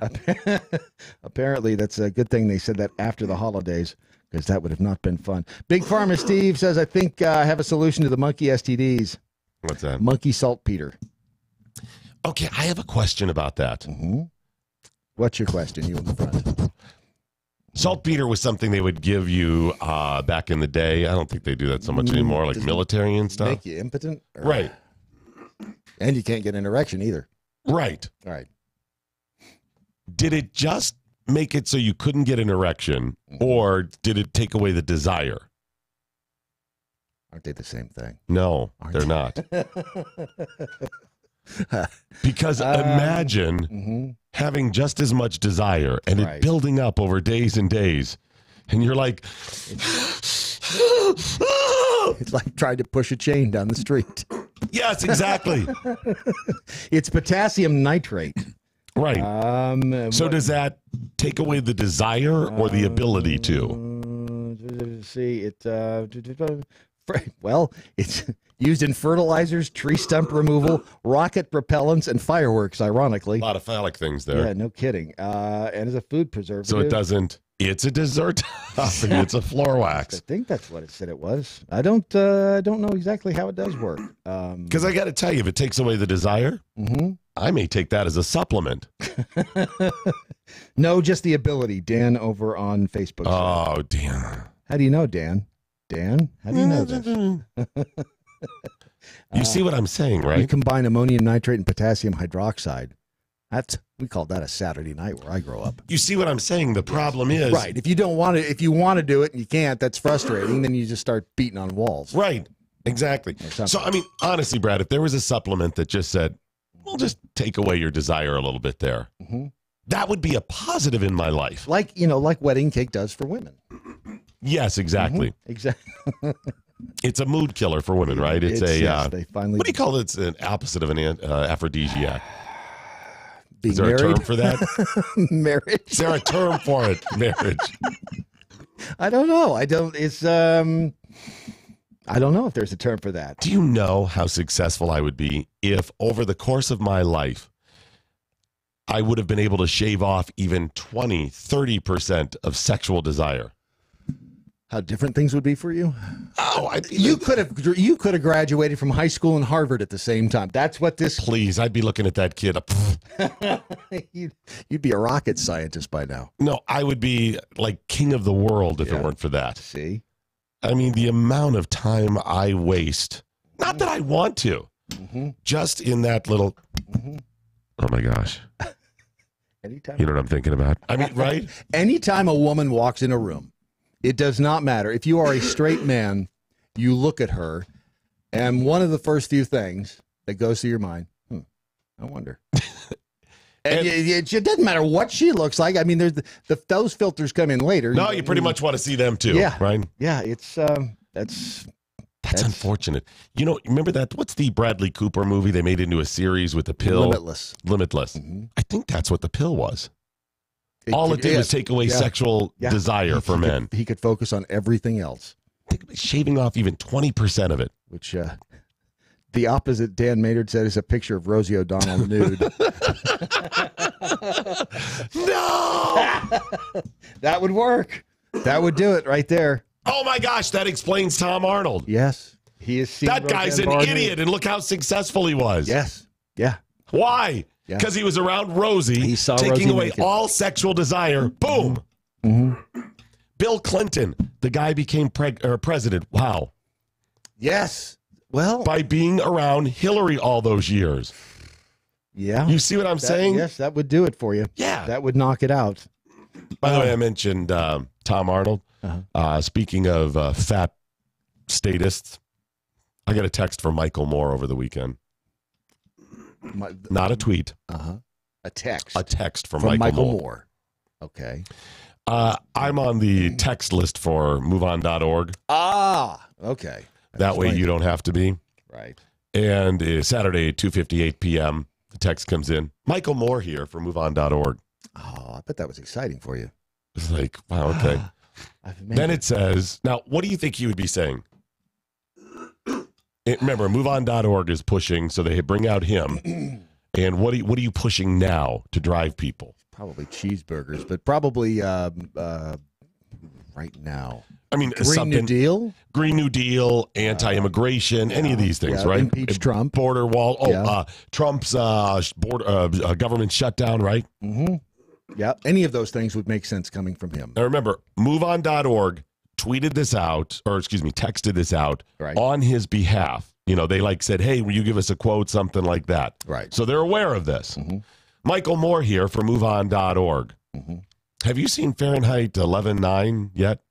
Order your copy now and help stop Trump's agenda. I've not. He read 11.9. Was that the updated version of 9/11? Yeah, Fahrenheit 9/11. I think so. I didn't even know that came out. Neither did I. That's what I'm saying.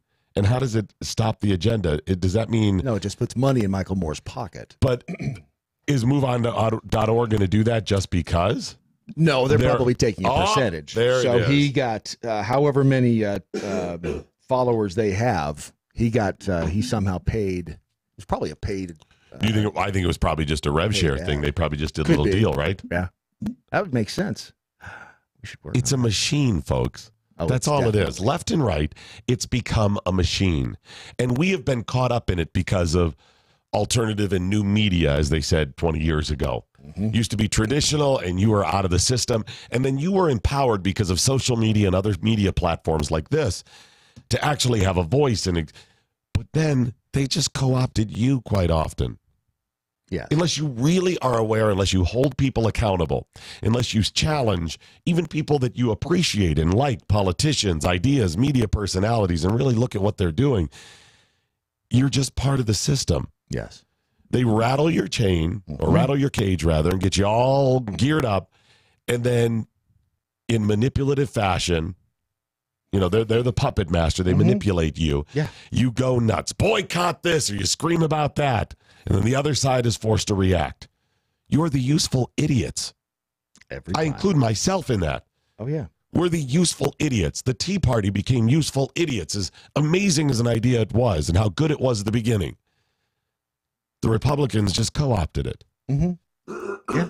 So stick with what works. You have to constantly check yourself, check the people you support, and call them out.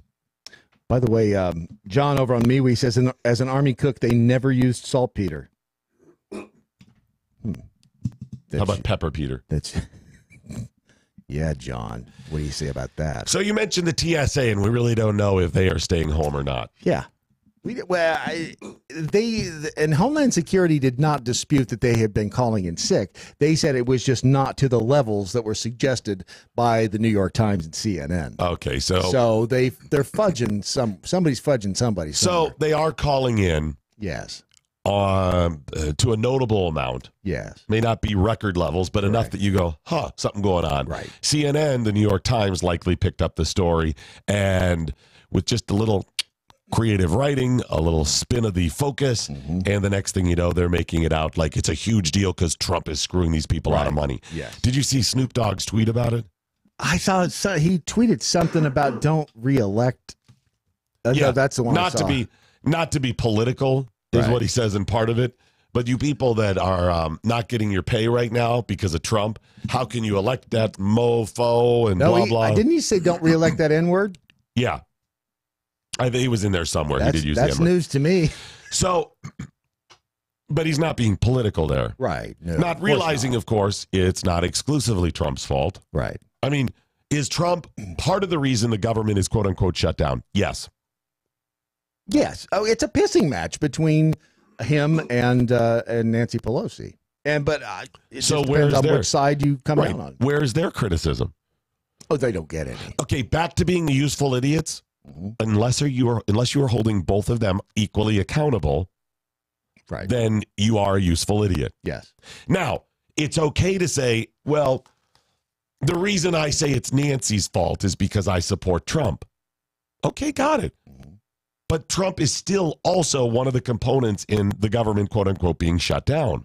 You may say, well, it's not really shut down and those people that are furloughed aren't needed anyways. You're right. But still, Trump is one of the components in it. Yes. And now what they're saying, it boils down to what they're calling the wall. It's no longer called a concrete wall. It's a steel fence. Yes, it's all nonsense. It's third grade crap that they're going through. Yeah. It's really... And not that it bothers me that the government shut down. I say keep the thing shut down. Works for me. Yeah. I mean, I don't see any effect on my life at this point, so I'm good with it. Well, the good news is the TSA still is doing some good work.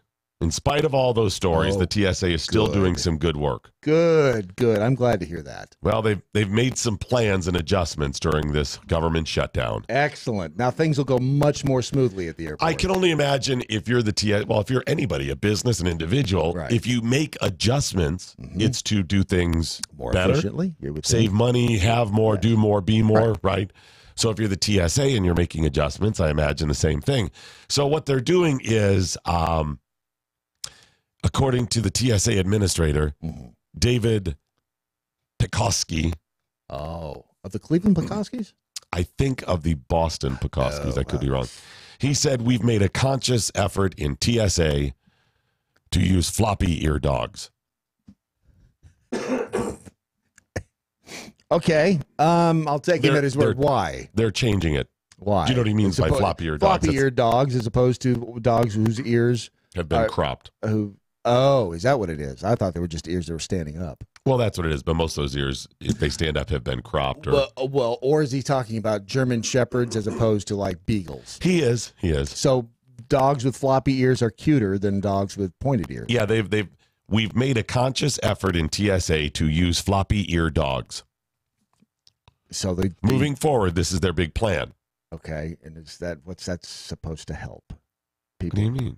I mean, people being triggered by German Shepherds or what? Yeah, but I hope you're not concerned with safety here or saying whether or not the dogs would do a good job. That's not the important part.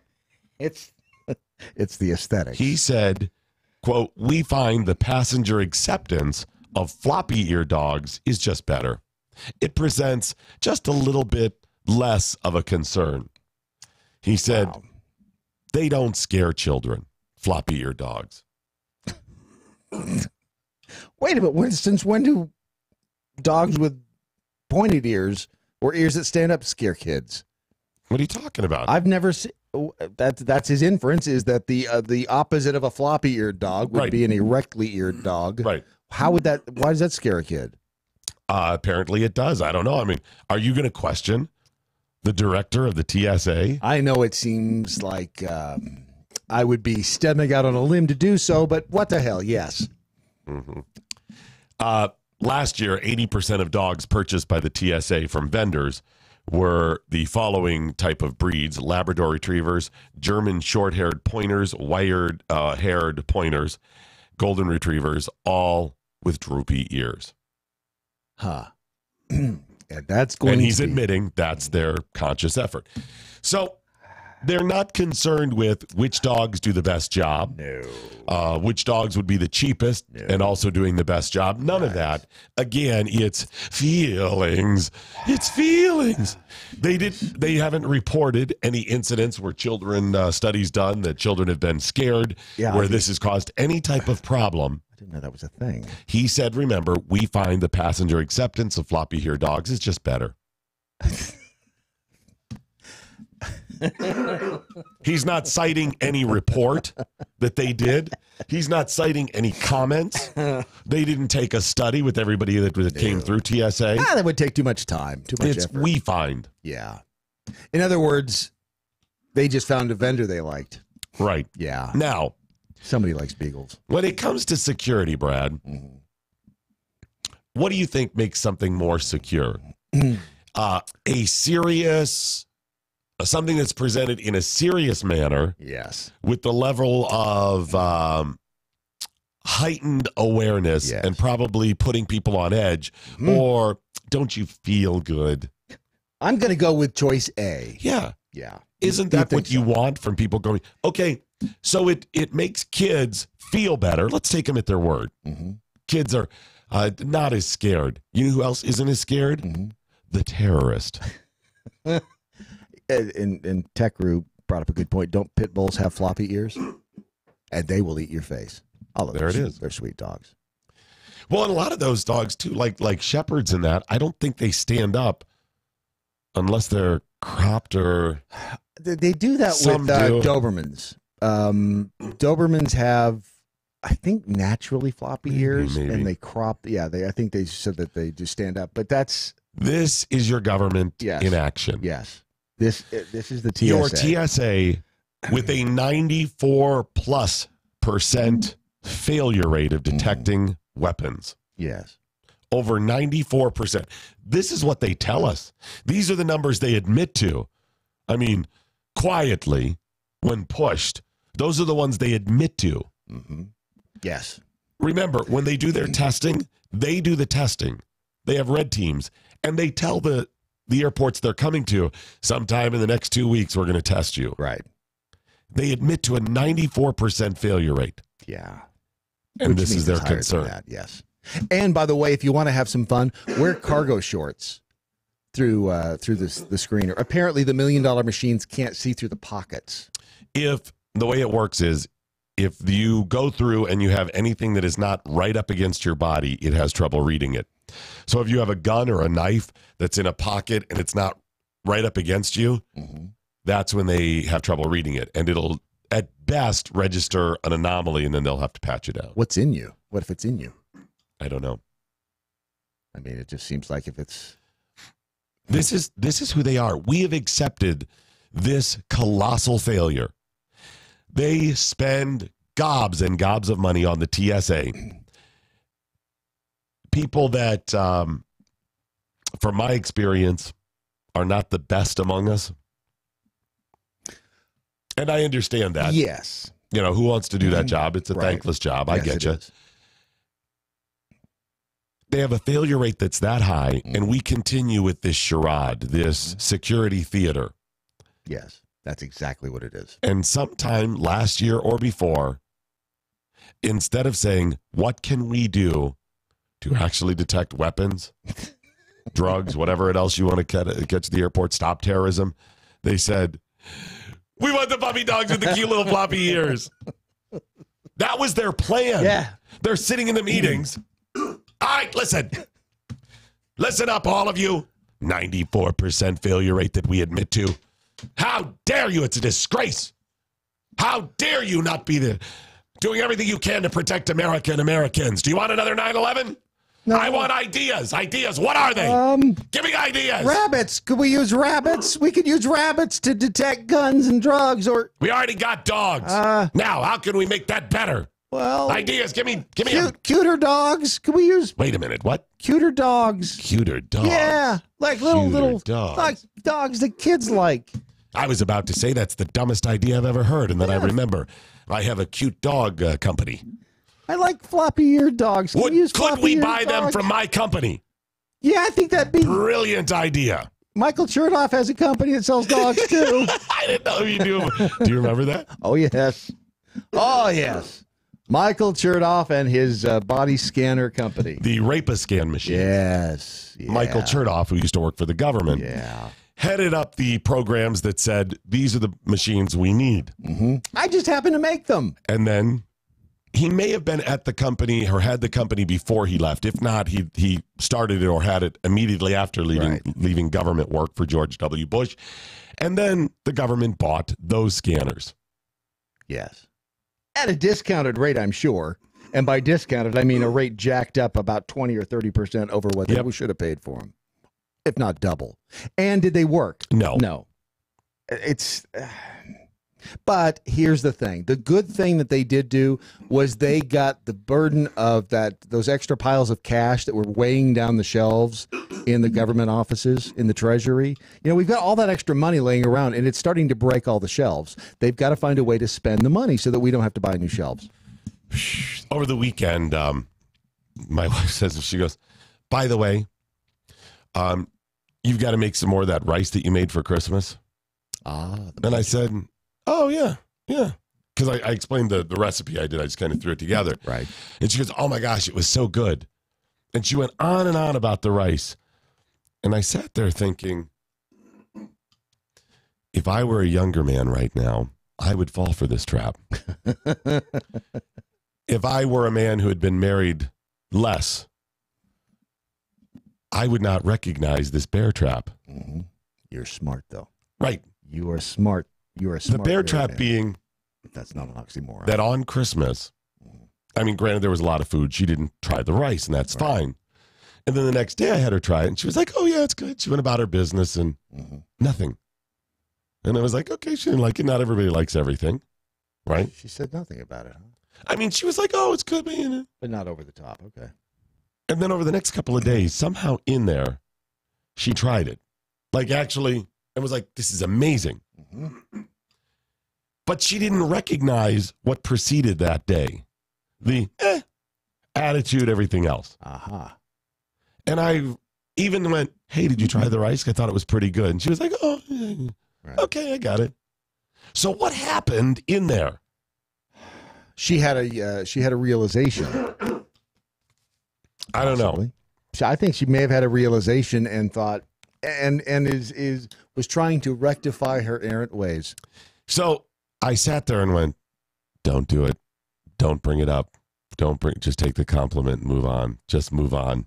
But you couldn't do that. Oh, no, I actually did. Did you really? Yeah, it's kind of hit or miss now. In years gone by, I would have 100% said, where the hell were you the 3 days leading up to that? Wow, you're getting soft in your old age. I know. I was just like, she was like, shave and a haircut. And I was like, wow. That's, I think I might be a little disappointed. It is fantastic. It's MoJo Wild Rice, the great folks at Minnestalgia, the Northwoods of Minnesota. If you are from that part of America, you probably grew up with this rice. The rest of America generally has no idea of it. They call it long grain wild rice, but it's really more of a seed. It's not even the wild rice you've had. It's not you don't, when you put it in your mouth, it's not, you don't think, wow, I've got rice in my mouth. That's not what you think.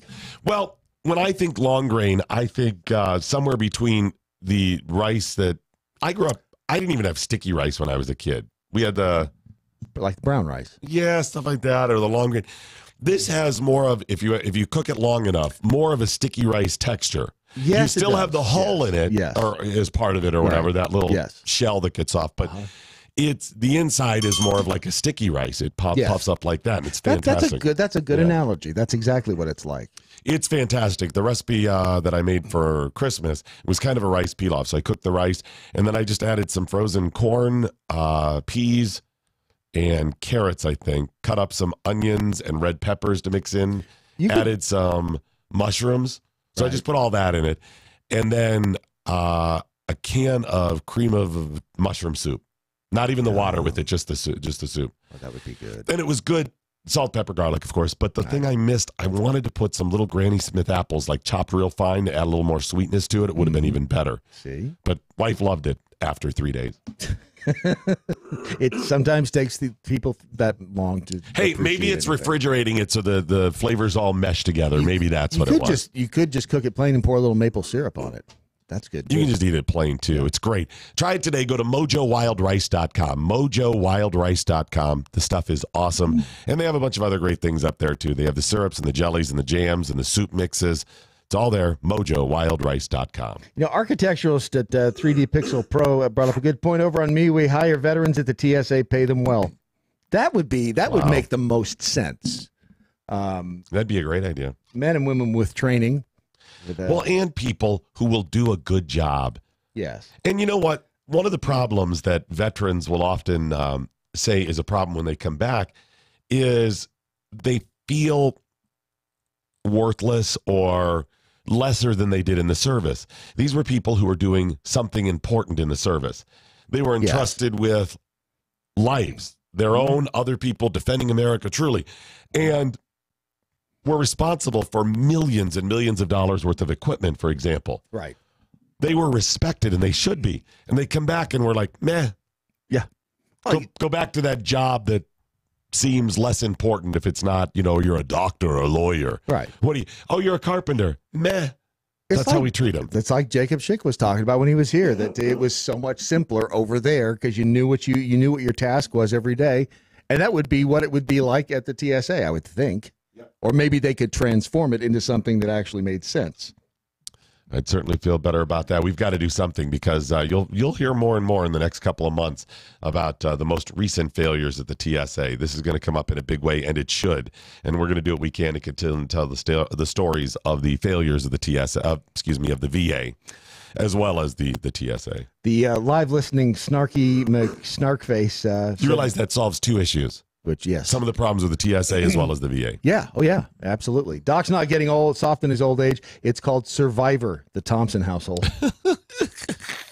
Floppy-eared dogs are emotional support animals for TSA agents. Holy crud. Who is that? Daniel Brown said that.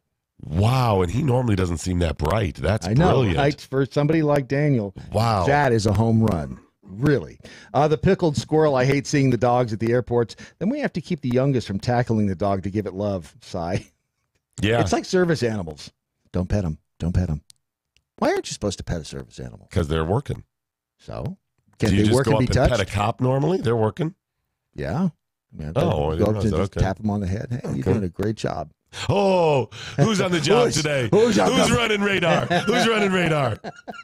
Who's being a good police officer? You are. Actually, it's funny. I was walking out of QT today, and a Louisville cop was walking in. He sneezed. I said, "Bless you."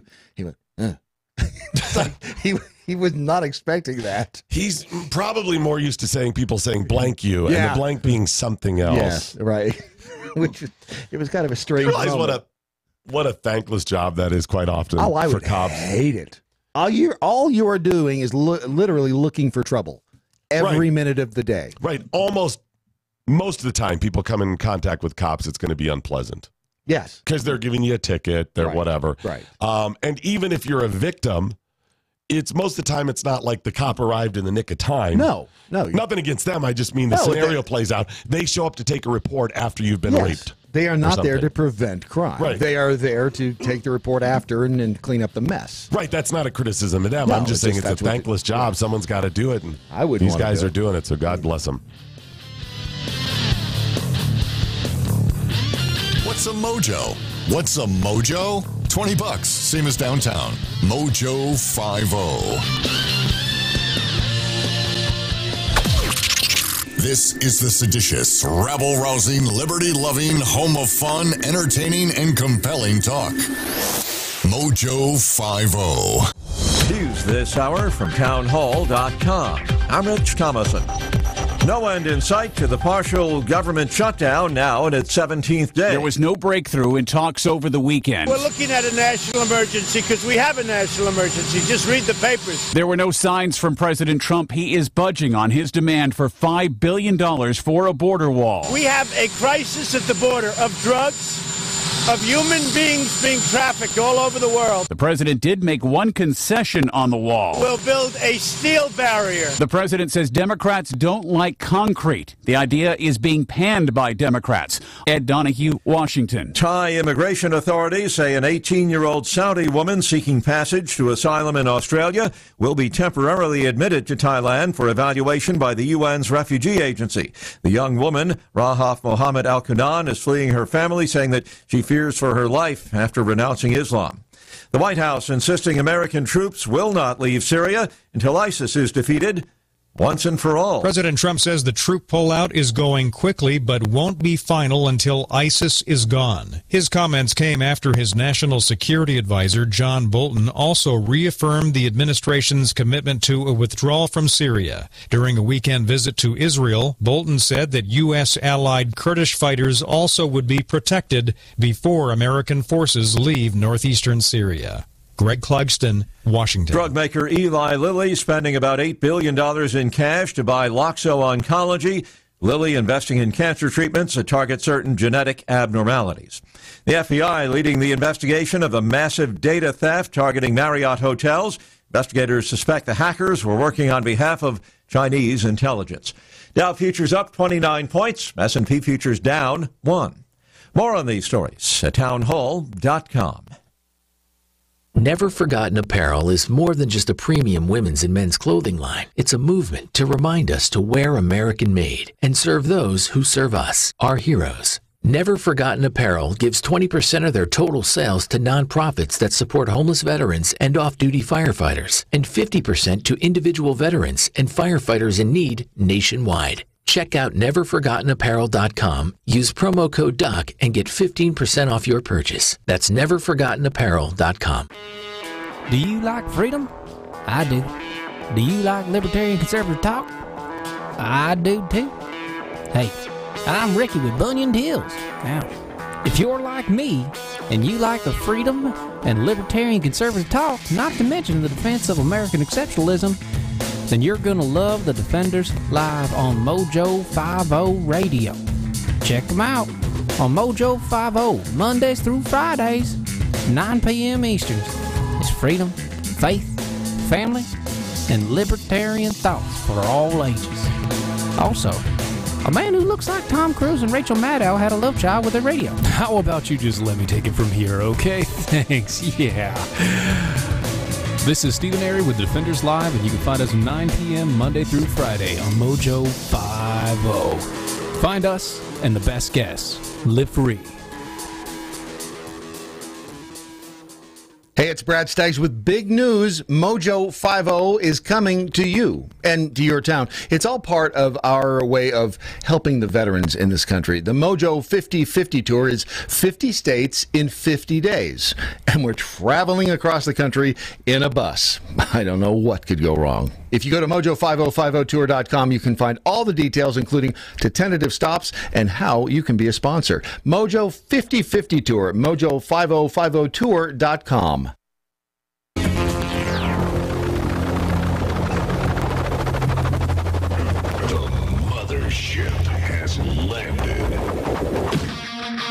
It was such a great idea. Such a great idea to be able to get a couple of more hours sleep a night, at least shift ahead. How'd that work for you? Did you? No. And that had to do with being really, really sick. Yeah, you look like hell. Yeah, thank you. Just Thank saying. you. It's true. It's Yeah. a good thing you're only on audio today. He doesn't look that good. So I was like, it's going to be great. Shift ahead, better hours anyway. So instead of getting up at 3 in the morning, I'll be able to go at like 4:35 in the morning. This will be great. Yes. I didn't sleep at all, so I didn't have to worry about getting up. Yeah. See, that was your... Thank you. I didn't sleep either. I laid down, and then that was it. As soon as I was exhausted, laid down, my eyes were open, I got up. Don't you hate that, though? Did you sleep? I think I may have slept an hour. Because I hate... There are nights when I'll lay down, and all of a sudden, the alarm's going off, and you're like, did I go to sleep? Yeah. Did I sleep? You don't even feel like you slept. No. Matt Locke joining us now from the Conservative Cartel, who is also going to be on 2 hours later following our broadcast. I feel like a fish out of the fish bowl. Why is that? Because I'm in the wrong time. We'll get there. Oh, I see what you're saying. I'm out of sync. I got up. I feel great today. Fish out of water. Went to the gym, worked out. You look thinner. About 8 pounds. You do. Your face looks thinner. Well, we're getting there. Ridgezone does Well, actually. you're still ugly, but you look thinner. I am uglier It's than a hell. thinner Let's ugly. just call it what it is. Yeah, I'm down about 7 or 8 pounds right now. Nice. In about a week. I'll weigh in officially. They actually made a Ridgezone MeWe page, so I'll officially weigh in on Wednesday. It will be 7 days, but it's been about 6 days now. 5 days. Ridgezone works great. Go to ridgezone.com. I actually was able to stave off some of my wife's bad habits over the weekend, where she's like, my wife is like Satan with food and that stuff. She just I thought he was talking about something else. Me too. I don't want to stave off those bad habits. There you I go. encourage them. Because you are a bad habit. I ply her with liquor for those ones. Dirty. Yeah. No, she's like, you know what? I'm just going to have a brownie. I deserve it. Now, see, I don't worry about those things. I don't eat sweets. So, my wife's like, I start my shred today because my wife is trying to lose weight with me. Right. So last night, we go to Albertsons and she gets those little tubs of Blue Bunny or Blue Bell ice cream. Yeah. And she's like, oh, well, the shred starts tomorrow. Do you want some ice cream? No. You don't have to worry about it. Nope. Yeah. That's how it all starts. Try RiduZone today. It's riduzone.com. It works great. It's based on something called methylene palaucinate. Yes, that. You just say OEA, though. And what does it do? It does two things, actually. It helps curb your appetite. It helps you feel fuller faster. And it also can speed up your metabolism. So it's kind of the 1-2 punch of losing weight. Getting the metabolism up there and not wanting to sport eat. That's the biggest problem. I can tell you, too, I think it does rev up your metabolism because since I've been on RiduZone, it's harder to fall asleep. Oh, yeah. I'm revved up. I mean, I'm revved up all day long. So do you take it twice a day? Twice a day, morning, night. What time do you take it at night? About 5:30. Roll that back. Yeah, I think I'm wanting to and do it a little bit earlier because I've noticed that when I go to bed, I'm like... No, you want to take the other one earlier too. So set your alarm and get up like 3 hours before you normally would. Stop it. Take a pill. No. And then That's a good idea. No. Or you could do some some exercise at night. Yes. Some exertion. Well, that's what I've heard. Some physical exertion. Oh, wear yourself out.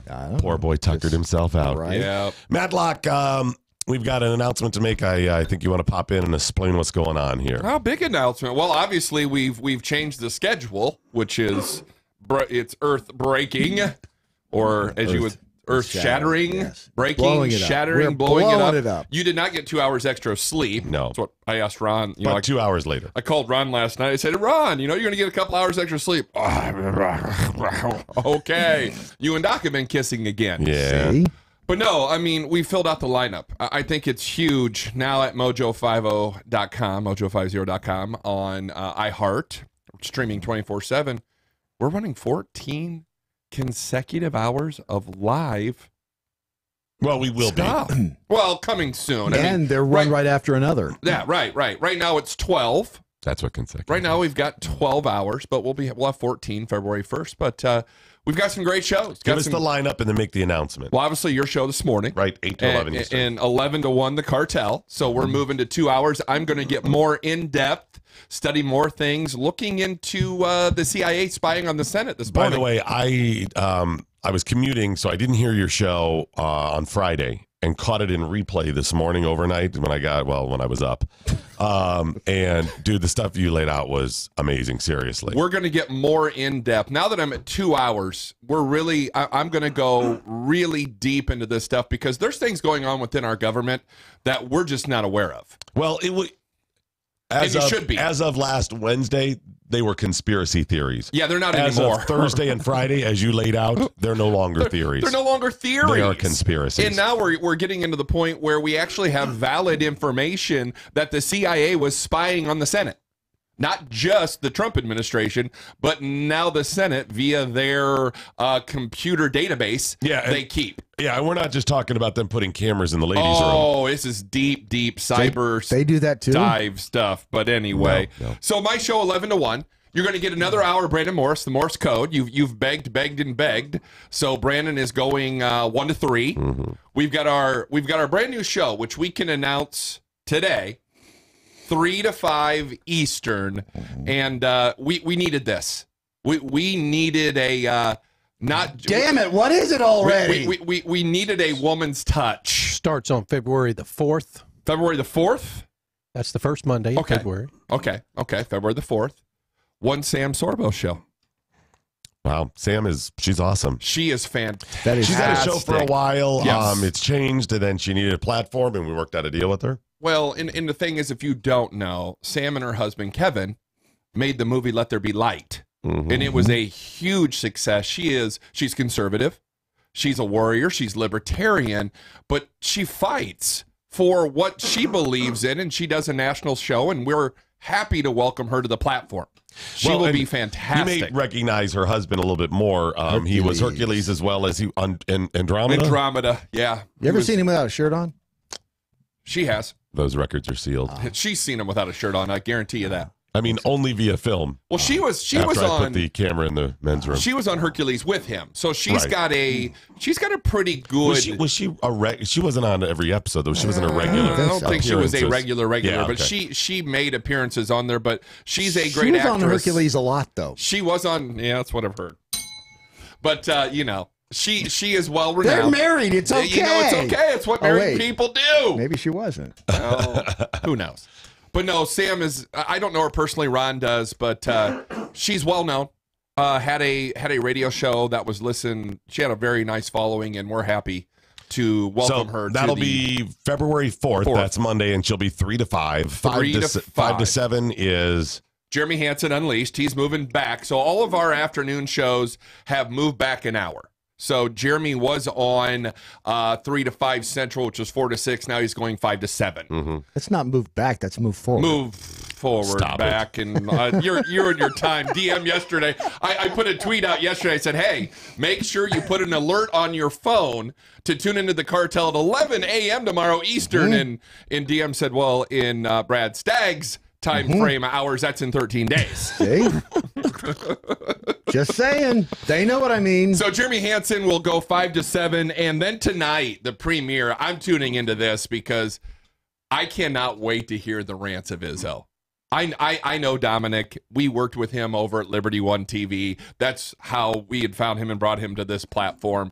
But he is a no-holds-barred, in-your-face libertarian former cop from Chicago that is going to light the dialogue. You know what I like him, though? Dominic's, he's one of the guys. Yeah. He's a guy. Dominic, and this is one of the things we've really done with the platform. We are not the elitists that own planes. No. Someday maybe, and you can call us out at that point. That's fine. Yeah. I just want a jet that will fly across the country now. With having to stop, right? Yes. We are not in the government. We're the average people that think like you do, that get up in the morning and you're just tired of the shit. Exactly. We You're are just tired of it. I mean, that's exactly common. it. We are common. We are. We're just you. Common. We just sit. We're behind a microphone. You are really common. I'm very common. Very I'm under common. So, I mean, we get frustrated and we go through the same emotions you do, and we try to kind of get through this together with a range of emotions, and then at the end of the day, drinking a little bit and mocking a whole lot. Well, drinking more than a little bit. Maybe a little bit more drinking. Yeah. They said that if you drink, you'll live longer. I've seen that. Yeah. I don't know if you live longer, you just don't care. So, Rants of Izzo premiering tonight at 7 o'clock for 2 hours, 7 to 9 Eastern Time. The Defenders with Stephen Aries goes to 9 to 10. 9 to 10. Are they just called the Defenders now? Defenders Live, I think, right, Ron? Defenders Live. Okay. And Stephen, we met him in Washington, D.C., a really, really great guy. He's over there in North Carolina. But great kisser. Great, that's what I heard. Soft hands. Yeah, very soft hands. Soft hands, strong grip. Yeah. That kid's funny. He is funny and really good and gets it. He gets it just like, us. I mean, he's just everyday us. It's what it is. He's really talented. He is very good, and he'll be a good show on this platform, and he's working every day to hone those skills. So that'll be our straight set every night, and then we have a handful of shows that vary. Give us the 2 hours, Ron, because 10 to midnight varies depending on the night of the week. Varies. We've got Monday and Fridays. We've got Battle for Freedom. That is a live show with Watson Prunier. It's a live show on Monday nights, Friday nights. And remember, he is occasionally challenged. He called me this weekend. He called me negrily challenged. Can we call him our token black guy? Wow. Yeah. Oh, sure. Did I say that out loud? No, you're okay with that. He's our token black guy. We've got Stand for Truth Radio with Susan Knowles on Monday and Friday nights. Good lady. Nice. Don Newen and Donna Fiducia have Cowboy Logic Radio on Tuesday nights for 2 hours. Is hilarious. Great show. Don and Donna. Donna's a former Fox anchor babe, and Donna's just funny. And they're good. Yep. Denise Simon Experience on Thursday nights, 10 to midnight. Very good. And then not the Denise Simon Project. That's different. That's correct. Yes. Okay. Interesting. Libertarian just said, if you're looking for somebody for the 6 a.m. slot, may I suggest picking up Quinn at War Room? You and I were talking about him the other day. From Quinn and Rose? Quinn and Rose, yeah. Is he available? Great libertarian radio show based in Pittsburgh. I don't know if he's available. He does this War Room show. I don't know if that's... I don't know if he has his own platform. Talk to him, So there you go. Anyway, let's talk about bunkers for a second. Okay. Shall we? So that's through midnight. Through midnight. Starting next Monday night, early Monday morning. Tonight, January 14th. Well, midnight. Midnight is the Situation Room with Rocky Stucci. Fantastic guy, by the way. A little background on Rocky. He used to be part of the conservative cartel, still is. I mean, he's still a family member of the cartel. But when we were on the other platform that you lived on, Rocky and I did the conservative cartel. The guy is a let's just call him different. He is, but he is oddly really connected with a bunch of people. Fantastic. He will take you down rabbit holes that will make your head hurt. Now, here's the thing. He will come to us live weeknights at midnight. And it will be from an undisclosed location. He has been working to set himself up in a situation where he can tell tales and expose things. Some of it will be done clandestinely. Some of it will be a little more transparent. But over the course of time, as you listen to him, you're going to be able to start painting a picture to really know what's going on in your government, the deep state. Well, and he is plugged into what he calls the hidden hand of the government, which is the deep state. And he will tell you all about it. Where's your other hand? He's highly connected. He's told me stories that would make your hair stand on end. So he will. What the hell is that supposed to mean? In auditory fashion, he will lay this puzzle out. Think of like some detective movie where you got pictures up on a board and Like strings Matlock? going to the post from picture to picture. Lay it all out. But be able to do so with the connections he has in the government, the CIA, the FBI, all these different organizations, banking. This cat knows some people. He does. That'll start a week from tonight, and this show is going to be amazing. And you're going to want to tune in. It is going to be enlightening, and you think you know stuff, you don't know anything. So there you go. I mean, you're looking at 8 a.m. through 1 a.m. every single day on the MoJo 50 platform. And that's for now. For now. And there may be more in the near future. We're looking for 6 to 8. We're going to do more? We're looking for more. That's now, this crazy is talk. This is the live stream we're talking about. Yes. By the way. This is the live stream where you'll be able to find out. You don't have to wait. Of course, the stuff will be podcasted later, or after the show, so you can go up and check the stuff out. And Is it listen to podcasted or podcast? Podcasted. I decided. Are you sure? It's past tense. Sure. Podcasted, but the nice thing So about it's all like saying that, broadcasted. well, the nice thing about all that, from your guys' show through Steven's show, The Defenders Live, will actually run on video as well. YouTube, the MoJo 50 Facebook page. So if you have not went over and liked the MoJo 50 Facebook page, you need to. Because the cartel has transitioned over there. You guys are there. I mean, we've got Brandon there. We're going to have Sam there. We're going to have Jeremy. Izzo's there tonight. I mean, it's going to be fantastic. You've got Steven there with Defenders Live. You literally can watch the video from 8 a.m. till 10 p.m. Eastern Standard Time every day. Quit your job. Yeah. Stop taking care of your family. Yeah. Just sit at home. Just sit at home and watch. Go full Howard Hughes. Yes. Lie in bed collecting your own urine in bottles and do nothing but listen and watch this platform. Grow your fingernails until they start curling. So they start curling out of this is what your life should be. Yeah. Fabulous idea. If they listen all the time, what do you care? Well, I don't. Okay, good. I really don't care about their fingernails. I will tell you what, though. You name me another platform that offers what MoJo 50 does. One more announcement. Yeah. Do you know what it is?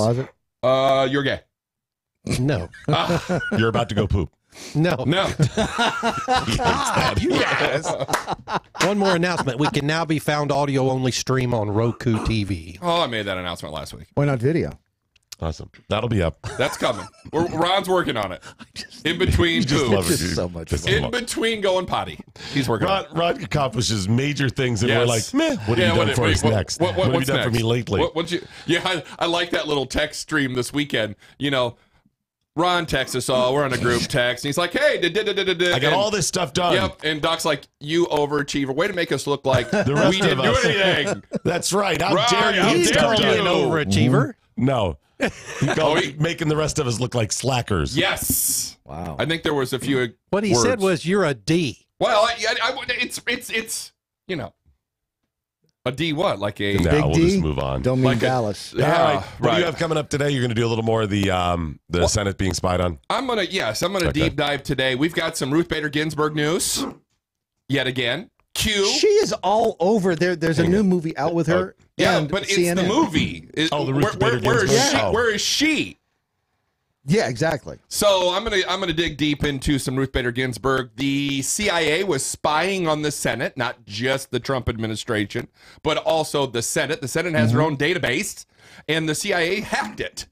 So that's always fun. So we're going to get into that. And then I'm going to touch a little bit, get ready to hit the button on Ocasio-Cortez, because you guys hit it pretty well this morning.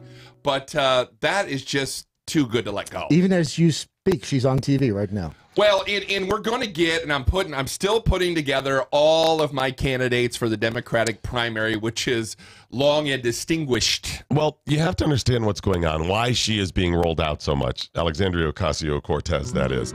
It's not just that the people on CNN and others love her because they agree with her. Remember, the people at CNN, most of them are the extremists. They're her. They're not just liberal. Right. I mean, there are many people that are liberal that, are a little softer on certain ideas that I can agree with. And if we sat down and talked, they'd understand I'm right about this stuff with my libertarian platform. I'm not talking about those. I'm talking, they are the extremists. They're the statists out there. So this is one part, they just love her. And the other part is they're trying to make the world believe that she is the norm. Right. And it doesn't matter if they get people to go, as if they move the needle enough that she becomes the mainstream. It doesn't happen. By making the extreme seem more mainstream, well, you hit on it this morning. It moves everybody a little bit, so they win. You made a really good example this morning that I was going to use Which today. surprised everyone. It is surprising. But you hit on it with Hollywood and how it used to be you didn't show a pregnant woman. You weren't gay. You weren't out there. Now the left uses Hollywood to be out there. It's culture. Culture is ahead of politics, and that's what they're doing with Ocasio-Cortez. She is now culture ahead of politics. You see, and I'm going to talk about the thing I was going to concentrate on the most was this video of her dancing. Yes. No one cares that. I mean, people. She's a great dancer. Yeah. She looks hot. I mean, no one cares that she danced. But now the media comes out and they use. They want to claim that it was an issue. That's right. They claimed and made it an issue when it wasn't. She was lying in wait. Yep. Now, I don't think she was smart enough to do that. She was not. She's not. Folks, this is not a conspiracy theory. It could be a George Soros. It could be any other organization. We don't know who it is. But much like Obama, she was discovered. She is very good. She's a good performer. Don't get me wrong. Yep. But her tweets where she questions these things, compare those with what she says on camera. Yeah. The things that she has not been coached on. No, and you can bring this back to the Ilham Oman lady who is Muslim, the Tlaib chick that told Trump, we're going to impeach the MFer. I mean, this is a coordinated attack on our government from the inside, and she's just the tip of the spear. Right. Somebody found her and said, you are going to be this, right? Yeah. So and the whole video, that's the story. She wasn't the mastermind. She's not controlling the campaign. She has people that are very good doing this. You got it. And they were lying in wait. They put out this video knowing that somebody, one conservative out there would mock it. Well, and that's all they had to do to gin up, look at everybody on the right's calling her out, which they did. And most people did not. You've called this, and we're going to get more into this as the Democratic primary progresses.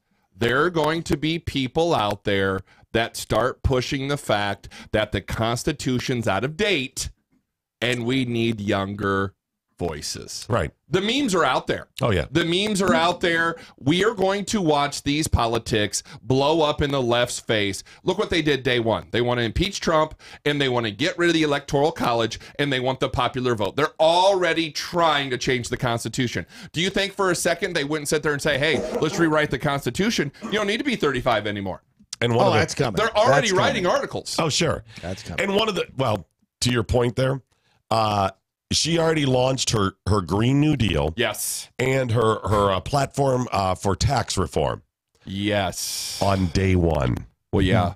How do you follow that up? Four Pinocchios, though. She got four Pinocchios. She's in it. She was happy about it. Do you know how long it takes to write legislation? It takes forever. So even though she won the primary early on, and it's months and months and months. Right. Remember, she didn't know for sure she was going to win the general. She probably was. Right. So she had to have policy writers, people writing the legislation. Who was that? Remember, she wasn't getting paid. They weren't getting paid. So who sponsored all of that? So she could be prepared day one. Yep. Well, that's not a conspiracy theory. It's fact. Somebody wrote that. But all of She's these, a puppet. Thank you. And she is. All of these politicians have these aides. They have these Jonathan Grubers. They've got these folks in academia that have these ready to go. I mean, they've got these manuscripts or they've got these legislative agendas. They're already written. They're just waiting for the puppet to show up to be the figurehead. Look at me, Greens. So the only thing about all that, $40 trillion. That's twice the national debt. 22 trillion right now. Yeah, $40 trillion to go. And you made a perfect point this morning. You did. I mean, you guys, I don't know if you were sick or what happened here. Surprising. That is not surprising. Electric cars are ran by electricity, which is generated by coal. I'd love to have an electric car. These people are so stupid. And it's like they think. Excuse me. You can just go get batteries. Right. You don't have to plug them in. You don't have to do anything. Oh, yeah. How do those batteries get made? Or you can plug a big wire into the top of the clock tower and wait for the lightning to strike. That's right. Do you know what, this entire time that we've been talking, they have had this story on her, Alexandria Ocasio-Cortez. Oh, they love her. I mean, it's been going for 5 or 6 minutes now. But remember, they want her. They need her to be this. And they don't push back. No one questions. No one says, okay, he tried. Anderson Cooper said, hey, how are you going to pay for that? He did just enough to do his due diligence to keep his credibility. Look how hot she is when you can't hear her. Yeah. Look how hot. If you want facts or do you want moral facts? But again, as I mentioned a little bit earlier, alluded to, moral facts. The good news is she is going to be consumed in just a couple of years by Generation Z. She will. She's going to be a new. This is their millennial moment. This is a nuclear bomb that when she goes off, when she goes off, she takes 3/4 of the Democrats with her. Right. I mean, she blows up the Democrat Party. They just don't know it. Better. All right, Matlock and the Cartel coming up in half an hour from right now. Tune in. All right, we also got some communiques coming up. Oh, we have plenty of those. We are overflowing. Our cup overflowing. 2-minute break. 2-minute break. Back on the other side. 2 and 2.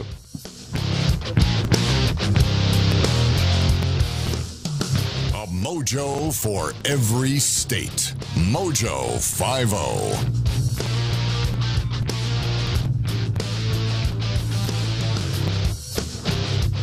By the Numbers with Andrew Coppins is powered by TarRiverArms.com. They've revolutionized online firearm sales with high-resolution pictures, 3D imaging, and the best prices. How much will you save? Find out at TarRiverArms.com. That's TarRiverArms.com.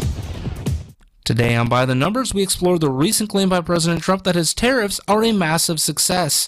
He recently tweeted, "The United States Treasury has taken in many billions of dollars from the tariffs we're charging China and other countries that have not treated us fairly." So what do the numbers tell us about those truths surrounding tariffs? First off, it appears Trump doesn't understand how tariffs are actually paid. It would be those importing Chinese goods, read American companies, that actually pay the tariff. And who do you think they're passing most, if not all of that buck off to? But there's one group that gives us some really easy raw numbers to understand: farmers. Take, for instance, this number, 30 billion. That is the estimated number of U.S. agricultural exports subject to new tariffs as of the end of 2018. The most hurt by all of it, according to the Washington Examiner, soybean farmers. With China and Trump engaged in a giant game of chicken over tariffs, the soybean farmer is caught in the middle, and it's not pretty for them. Take this number into account, 0. China decided to purchase exactly 0 soybeans from the United States in November. Another number to know, 90, as in China has imported 90% fewer soybeans from the United States than the previous year. That is a massive hit to one of the biggest agricultural exports in the country. So far, Trump's been able to mitigate a lot of it by throwing money at the problem, to the tune of this number, 12 billion. It's the amount Trump and his agricultural department are pledging to producers of soybeans, sorghum, corn, wheat, cotton, dairy, and hogs via the market facilitation program. When you add up all of these numbers, it's hard to believe Trump's claims of success when it comes to tariffs, especially to those farmers who backed him so strong in 2016 and will be needed badly come 2020. This has been By the Numbers. I'm Andrew Coppins, and you can follow me on Twitter at The Coppins Show.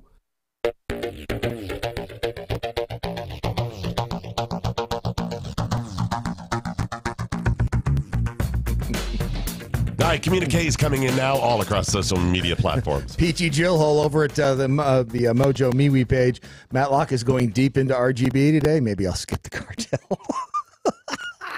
See what he did there? I see. I don't understand what that means. I don't either. Let's see here. Moving down, it's Corbin, that effing jackhole. Is there a hashtag for AOC's moral, not factual statement? Or would hashtag moral, not factual work to mock her? Let me think Moral, about not that. Factual. By the way, I've been looking at, and if you have suggestions, please help out. I've been trying to find, there's plenty of ways to mock her. And, point out all the fun and whatever. But I've been trying to find the right thing that will stick. We're not Saturday Night Live. If Saturday Night Live were to come up with a good bit and do it, it would stick and she would carry that around forever. They, of course, will not do that. No. We still can. We just need the right one. Need something really sticky that'll stick to her. Right there, that'll just stick on her. And I can see Russia from my house. Yes. We need one of those that'll... She's full of those already, but no, but there's one... There's got to be a new, different approach that we have in order to get it to stick. And I think I have something. I came up when Matt was talking, maybe something we could do. But if you have suggestions, get them into us. Ransom Izzo tweeted. Brad Staggs, what I learned today is I have a chance with Heather Locklear.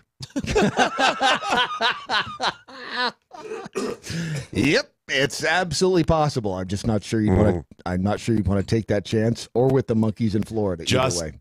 Don't fall asleep. Yes, at least not with any sharp objects around. And Larky Farkas says the U.S. Constitution: if it ain't broke, don't fix it. They're going to try anyway. Oh, and by the way, with Heather Locklear, don't fall asleep. Number one. Number two, do not take her to your house. No. Do not show her what kind of car you drive. Don't tell her your real name. Your real name. None of that stuff. You right. don't want her to be able to track you down because she does know where the caves of Afghanistan are located. And she will find you there. Yes, it doesn't matter where you hide out if you tell her. The least bad that will happen if you tell her all those things is brick through your window. Oh, yeah. Or windshield, right? Yes. Or your floppy, your dog. Right. So like on your flagpole. Something really, really bad.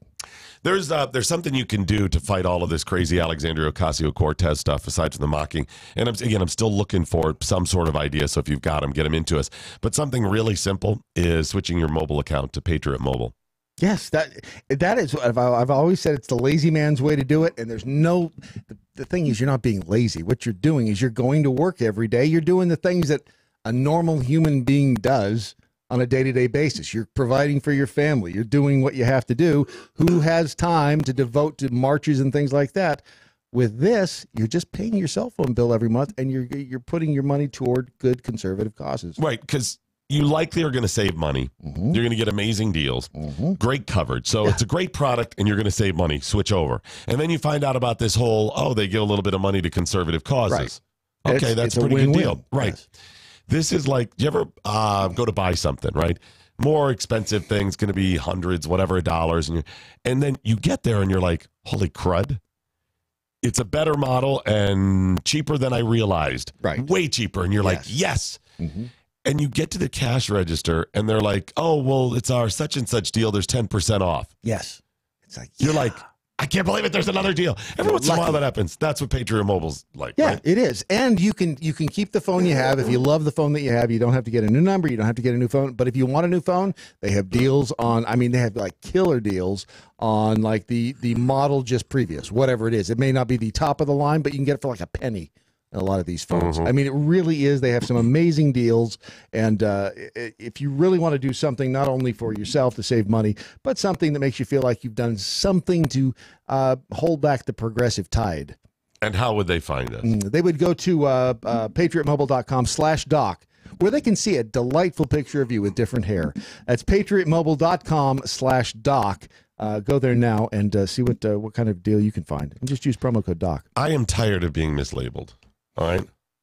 I am sick of the status claiming that I am something I am not. That drives me up the wall. I am not a fatophobe. I'm not afraid of fatties. No. Stop calling me that. I just hate the fatties. Right. I'm not afraid of them, Brad. They want to label me a fatophobe. I'm not a fatophobe. You really hate them. Hate. Yeah. I'm definitely a fattist. Okay. Fattest, is that what you'd say? The fattest, yes. But I'm not a fatophobe. No, I don't you're not fear them. No. Just want to put them all in. Are you a fatophobe? No, I'm not afraid of them. They're just, they're kind of like mopeds. Explain how. Oh, you just never want your friends to see you with one. Oh. Lots of fun to ride. Yeah. You just don't want a friend to catch you. Okay, I'll give you that. Exactly. Yeah, I disagree. Yeah, I hate them. Okay. I mean, absent some sort of final solution. Right. We just have to deal with them. I get it, Yeah, they're always going to be there. I mean, maybe we take over Australia again, just drop them all off there or something. I'd be okay. But until that happens, right. Just know I'm not afraid of them. I'm a fattist. Okay. I just hate them with a passion. That is cleared up now. Right. I bring this up because of the claims of thin privilege. Not another one. What? Not another one. Another one what? What? I'm so tired. White privilege and this privilege and that privilege and now thin privilege. Mm-hmm. Good grief. And folks, this shows Brad's consistency. Because you're sick of all the privileges, right? I'm really tired of every single one of them. Right. Even those categories where you're not privileged and could benefit. Good grief. It's just so exhausting. Because, I mean, most of the privileges, like white privilege, you're part of that group. So it would stand to reason that you rebuke that, right? Yes. Or Christian privilege. Right. Or male privilege, right? Right. But to show your consistency, you hate all of the privileges, even those groups that you're not a part of or are. Yeah, well, there's that. I'm not sure exactly how I mean, thin privilege. Thin privilege. Would you call yourself thin at this point? I'm thinner than some people. Would you consider yourself thin? I'm thin? No. But I will say this. It's, what they say. Healthier to be just a little husky than it is to be too thin. I disagree. You can never be too thin, too rich, or too good looking. I want you to imagine in your mind for a second. Imagine somebody that you find attractive. Ladies and gentlemen of the audience, do the same thing. All right. Okay, male, female, whatever. No judgment. All right. Somebody that you find attractive. Now Why do they have to imagine be male or female. Why can't they be? Or two-spirit. Okay. Anything. Thank you. Now imagine they are the most acceptable fat for you. Okay. What is the boundary of how fat they can be before you start going? Eh. Okay. Now imagine the boundary of too thin before you start going, Would you rather them to be 5 more pounds or 5 less? Would you rather the thin person be 5 less or the fat person to be 5 more? Which would be more? Which would you choose? On one hand, you got a person that is 5 pounds too thin for what you like, or on the other hand, 5 pounds too fat for what you'd like. Go. That's a tough one because there are disadvantages to both. That's not in your world. It's not for anybody. Anybody who says different's lying, or they're a chubby chaser, and that's just freaky. I was thinking of you in the shower with the chips. That's all. See what I'm saying? It's a good-looking picture. Everybody wants the thinner. Okay. All right. And that's where thin privilege comes in. All right. There is a blogger, a lingerie blogger named Cora Harrington. Okay. And she described what thin privilege is. All right. She tweeted out, "Hey, you don't have to, quote, feel thin to have thin privilege. You don't have to be too thin to be. You don't have to, quote, feel thin, feel thin to have thin privilege. Like you don't have to feel, like I may not feel white, but I may have white privilege." Wow. She said thinness isn't a feeling. If other people perceive you as thin, you are thin. Man, this is getting deep. She said if you are able to walk into any clothing store and expect to see a wide range of options in your size, you're thin. I don't know that that's the case. Yeah, that Lane Bryant's going to throw that thing off. There's a couple of those in the mall that are... You know who loved hearing that? Who? People who shop at Lane Bryant's. Yes, exactly. I'm thin. I'm thin. There's a couple of those. Cora Harrington said I'm thin. So you don't have to, if someone perceives you as being thin, then you... Right. Good grief. So the rebuke is thin privilege. I don't have thin privilege because I'm not that thin, see? Right. Can you go into a store and expect to see a wide range of options in your size? In some cases. then you're thin. Okay. That's nuts. She went on to tweet, and this was a whole series of tweets. Such a fail. Wow. She said, my job involves looking at photos of models who are much thinner than me. So I rarely feel thin, but I can walk into almost any clothing store and expect, without even thinking about it, to buy something in my size. That is thin privilege. That's a bunch of crap is what that is. Is she, and I'm sorry for all you jackholes that are screaming. I'm missing the biggest question of all. Is she hot? I didn't check. Look it up. Cora Harrington. Cora with a name like Cora. C-O-R-A Harrington. C-O-R-A Cora Harrington. Harrington. Is that Harrington? No, I think it's Harrington. Cora Harrington. Let's see. You got her? I don't know. Is she? She's a black woman. Is if this is the same? And that matters? No. I'm Whether or just trying not to make- she's hot? Just trying to make sure if I got the right Cora Harrington. I think that's her. She's pretty hot. She's not bad right there in her end. Wow. Okay. She's pretty thin. Yeah. Well, yeah. I mean, she's thin. She's not overly thin, but she's pretty. Well, look her up for yourself. She's pretty hot.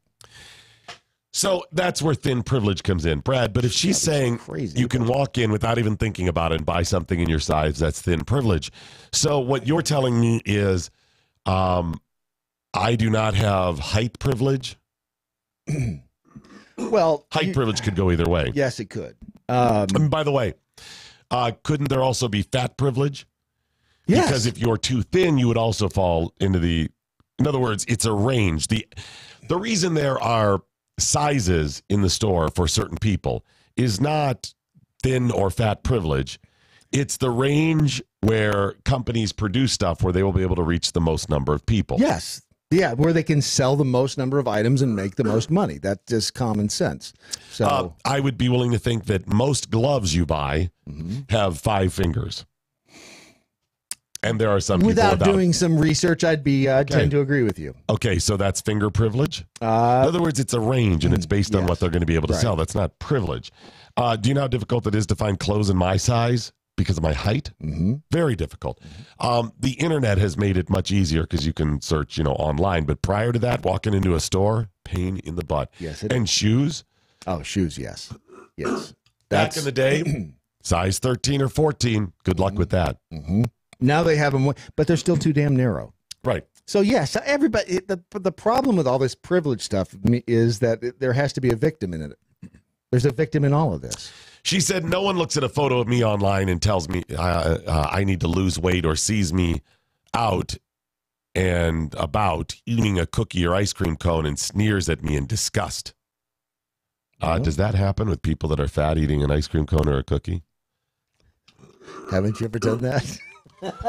No, and you here's see a fat person at the food court, you go, wow, no wonder. No. I sneer at them in disgust, regardless of the cookie or ice cream cone. They don't even have to be holding it. I give them the head tip when it comes to the ice cream or cookie. Like, dude, that's not in disgust. That's a really walk away from the cookie. So she's not accurate here. She said, no one groans or rolls their eyes when they have to sit next to me on a plane or a bus. Based on your crazy ass comments, that's only because they've not heard you speak. Right, I was going to say, yeah, once you open your mouth, Then then they're they going to be start like, cringing. oh, geez. You have liberal privilege. Damn, liberal privilege. And it's the... And she's right. You do see a fat person coming down the aisle in an airport or on an airplane. That is not about being disgusted by them per se. It's that they're going to ooze over into your seat. It's about being uncomfortable where you pay for a seat and their fat starts oozing over the armrest, through the armrest, under the armrest, and begins to encroach on your seat. And then you're seen as an ass if you are like, dude, can you just reel that all in? You just suck it back over onto your side.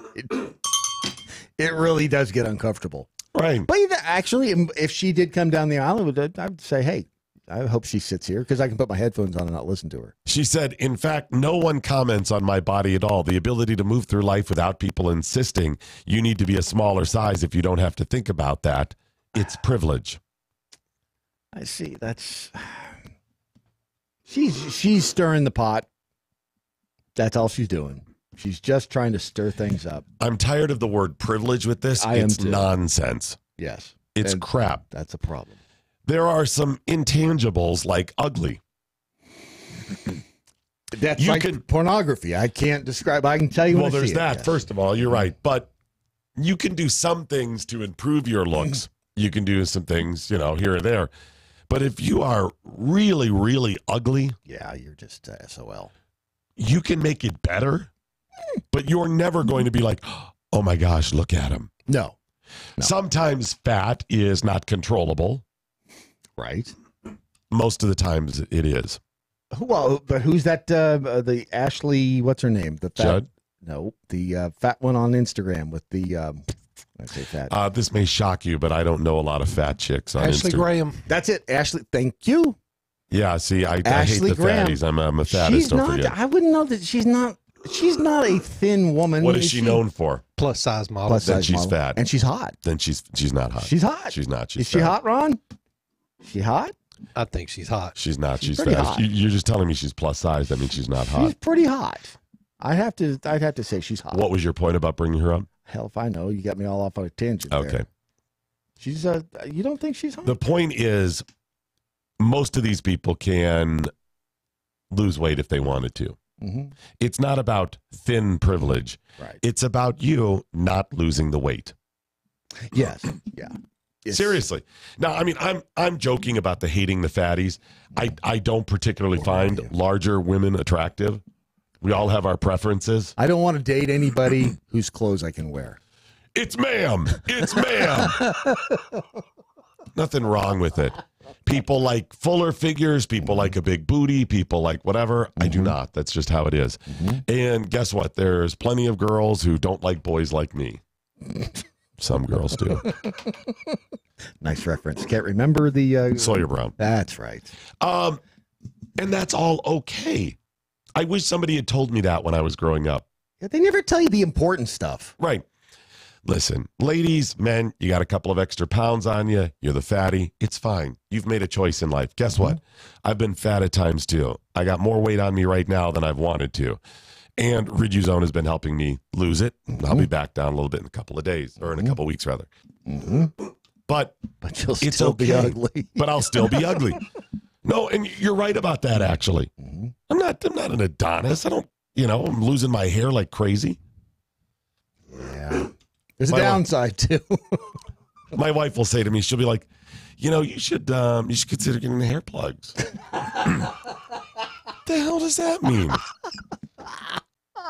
I'm like, yes, I know I'm losing it. I don't have the money to spend on it right now. Yeah. But clearly that's an issue for you. She loves you so much. Jeez. That's the nice thing about my wife. So she's very honest? No, that she'll always point out my flaws, so I always know what I have to work on. She's constantly reminding what they are. Oh, Rusty thinks you have a real pretty mouth. Thank you. No, it's about preferences, and they're okay. And not everybody is going to like everybody for their looks. Guess what? Some people are just going to say, I don't prefer being around people of that race or religion. Right. Doesn't mean you hate them. It means you feel more comfortable. You shouldn't be an ass to them. You shouldn't say, I think about the cultures of race, too. There are races, and then there are some stereotypical cultures that go with those races. Okay? Yes. Okay. You can just say, hey, there's a person in my sphere of influence that thinks like me that happens to be a different race. Whatever race you are, whatever group you travel in. Right. And then there's going to be some stereotypical people that you go, I really don't want them in my life. Yeah. I don't. Let's look at the extremes, okay? Based on a couple of races. You got the stereotypical slack-jawed, stump-jumping, country bumpkin, trailer park living white trash. Hillbilly. Right. Yeah.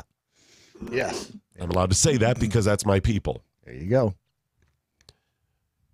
Do you think that the average black, Asian, whatever, won't live around them people? Hey, watch this. Watch it fizz, right? Yeah. Probably not. But some may. Go to the trailer park? Sure, great. That stereotype is real. It exists. It does not represent all white people. Of course not. Okay. Then there's the thug gangbanger, ass hanging out, your pants around your knees. Jew. White. Thank you. Those Jews. White t-shirt that's a 7X and you're a medium. Ball cap with the flat brim, rapper, thug.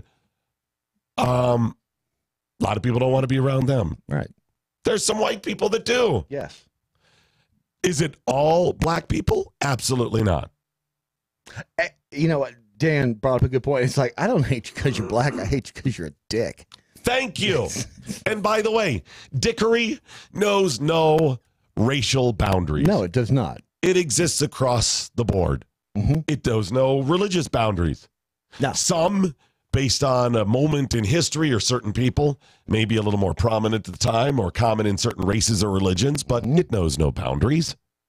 So let's stop pretending you have it worse and start just getting on with your life, leaving people the F alone. Brandon Morse. Brandon Morse just said it's Tess Holliday. She's a morbidly obese model promoting the healthy at any size nonsense. So yeah, well, you're the right. frustrating thing is they so want you. You don't understand this privilege you have, and why can't you just leave us alone and stop with the comments? You know what? How come you won't leave me the hell alone when it comes to my gun? Yes, exactly. I'm not murdering anybody. No, and trust me, there's some people I want to murder. And I'm not doing it. And can I make the list? As long as we're shooting people, can I make the list? There was somebody yesterday who had got behind him in traffic. They had the coexist thing, and they had another bumper sticker on the back window with a finger pointing out, and it said, "Hey, you, get off your damn phone." And I wanted to drive over them with the truck. I just thought, this is the kind of crap that. They always have to come after you with the Yes. Second Amendment. And by the way, that's the reason you need to make sure you are fully armed and ready to go. You're stockpiling weapons. That's a good thing. Where do you get them to stockpile? I would say I would get my favorite guns at traguns.com. That is where you will find an incredible selection of guns that go pew pew, and even ones that make louder noises. You can get the Glock 19, and I think they've got that new the Glock 9, that 9mm. Was it? I can't remember the model of it, but it's a 9mm, a really thin Glock. And it is a badass gun. It's great for concealed carry. That's the thing about traguns.com. They are Tar River Arms. They're America's virtual gun store. And when you go there, you can see all the guns that are right there on sale on the front page. And it is so cool. Here's a Sig Sauer P365 high-capacity micro-compact 9mm pistol. And it is spinning around in virtual space. So you can see this thing close up and all the way around it in 370 degrees. Of all of its beauty. I mean, it's beautiful. They give you the extra degrees. That's right. They got 3D views of even the Smith & Wesson Model 640 revolver. Wow, that's only $730. You're going to save money, too, at Tar River Arms at traguns.com because number one, they'll match any price if they can. And number two, the sale prices that they have right here on the front page are amazing. I mean, guns that you would not. Just go to traguns.com, see what they've got right there on the front page. Look at the gun. They're mesmerizing is what they are. As they sit there and they spin around, you just end up staring at them. They are amazing guns. traguns.com. What do you mean it's last call? All righty, that is it, ladies and gentlemen, the end of your Daily MoJo in our new time slot. But before we go, as always, let's find out what we learned today. We learned I am fueled by caffeine and hatred. Somebody had to be. Not so much in the caffeine. It's disproportionate. Whatever it takes. We learned that I am not a fatophobe. I'm a fattest. Yes. We learned Rachel Dolezal's new name is not Blackie McBlackface. It is Chichi Rodriguez. It's Chai Rodriguez. Oh, thank you. Thank you very much. We also learned if you're trying to decide who is lying, is it TSA, Chuck Schumer, or CNN? The answer is yes. Yeah, indeed. Bradley J. Staggs, what, if anything, did you learn today? Well, I learned that Dunkin' Donuts is leaving Shamokin, Pennsylvania, leaving only a giant hole. Oh, see what I did there? 'cause it's like a donut it's a hole. donut hole. Mhm. I learned that Alexandria Ocasio-Cortez is much hotter with the sound off. And Much hotter. And the lights down. And just in a, nice calming environment. I learned there's nothing like a killer herpes virus to throw a wrench into my wild monkey sex in Florida weekend. Damn it! I had everything planned, and then the little feces-throwing primates had to screw it all up. I'll get past it. You understand my confusion with the feces-throwing primates? Oh, it's the monkeys. Oh, okay, got it. Yeah, it's the monkeys. Damn it. I learned that something is knocking out the power grid in cities across the U.S. It's either a giant UFO or Michael Moore. We haven't gotten confirmation on either one. What, if anything, did the listeners learn today? Well, over on the Twitter, they learned all kinds of things. Polish American Jack Hole says, I don't consider myself fat. I'm just trying a new prepping strategy. It's called mobile food storage. Oh, nice. That, I like my that. friend, is brilliant. MoJo 50 privileged Larky Farkin learned, I also hear that you don't get Heather Locklear wet. You don't feed her after midnight either. Really interesting. By the way, the arraignment for Kevin Spacey is unfolding right now in... It looks weird. In Massachusetts, more specifically, upper right corner. Nantucket. I once knew an actor who was being arraigned in Nantucket. Wow. Who had it? Well, let's just move on. The forbidden bronuts learned white guys, old white guys, token black guy, females, and our gay illegal alien transgender TBD. That's the MoJo 50 lineup. Oh, good deal. I like it. Smells like teen statism. There's nothing normal about statists being equal parts passionate and wrong. There it is. See? Yep. That's the biggie. Saddle Tramp 2 hours later. Wow, it's not like I have rice in my mouth. What were you expecting, Brad Staggs? A giant throb. We'll just move on from that one. Nick says, TSA, let's distract everyone off of our poor, unneeded work with fluffy, floppy, little puppies. Look at the fat guy behind Kevin Spacey. The one. Oh, jeez. Bailiff. Like the bailiff. Just remember, you can run out of that courtroom and he can't catch you. That is wow, that is a surreal look on Kevin Spacey's face. Yeah. How? It's like the president is on trial there. Right. And finally, Double Doink Sleeve learned that there's no truth to the rumor that some MoJo 50 radio talent is getting promoted in the Ed Schultz meaning of the term. By the way, I spoke with a person who was a regular on one of my broadcasts in the past, and they have told me their current situation is horrible and dire. Wow. And it's not good either. Are begging to be hired. You just baited the hell out of the hook. You realize that. Just saying what it is. All right. Hey, I didn't get to the new numbers of procrastination to do tomorrow. What else do we have coming up? Oh, that incredible thing, that other big announcement. What does Matlock have coming up? Oh, he's going to be talking about... That sounds great. Remember, your Daily Mojo today is a Ron Phillips production. Sig Semper Tyrannis. Good night, Steve Cannon. Wherever you are. Well, look, I'm out. You're done. See how perfectly timed that was? Go get some sleep.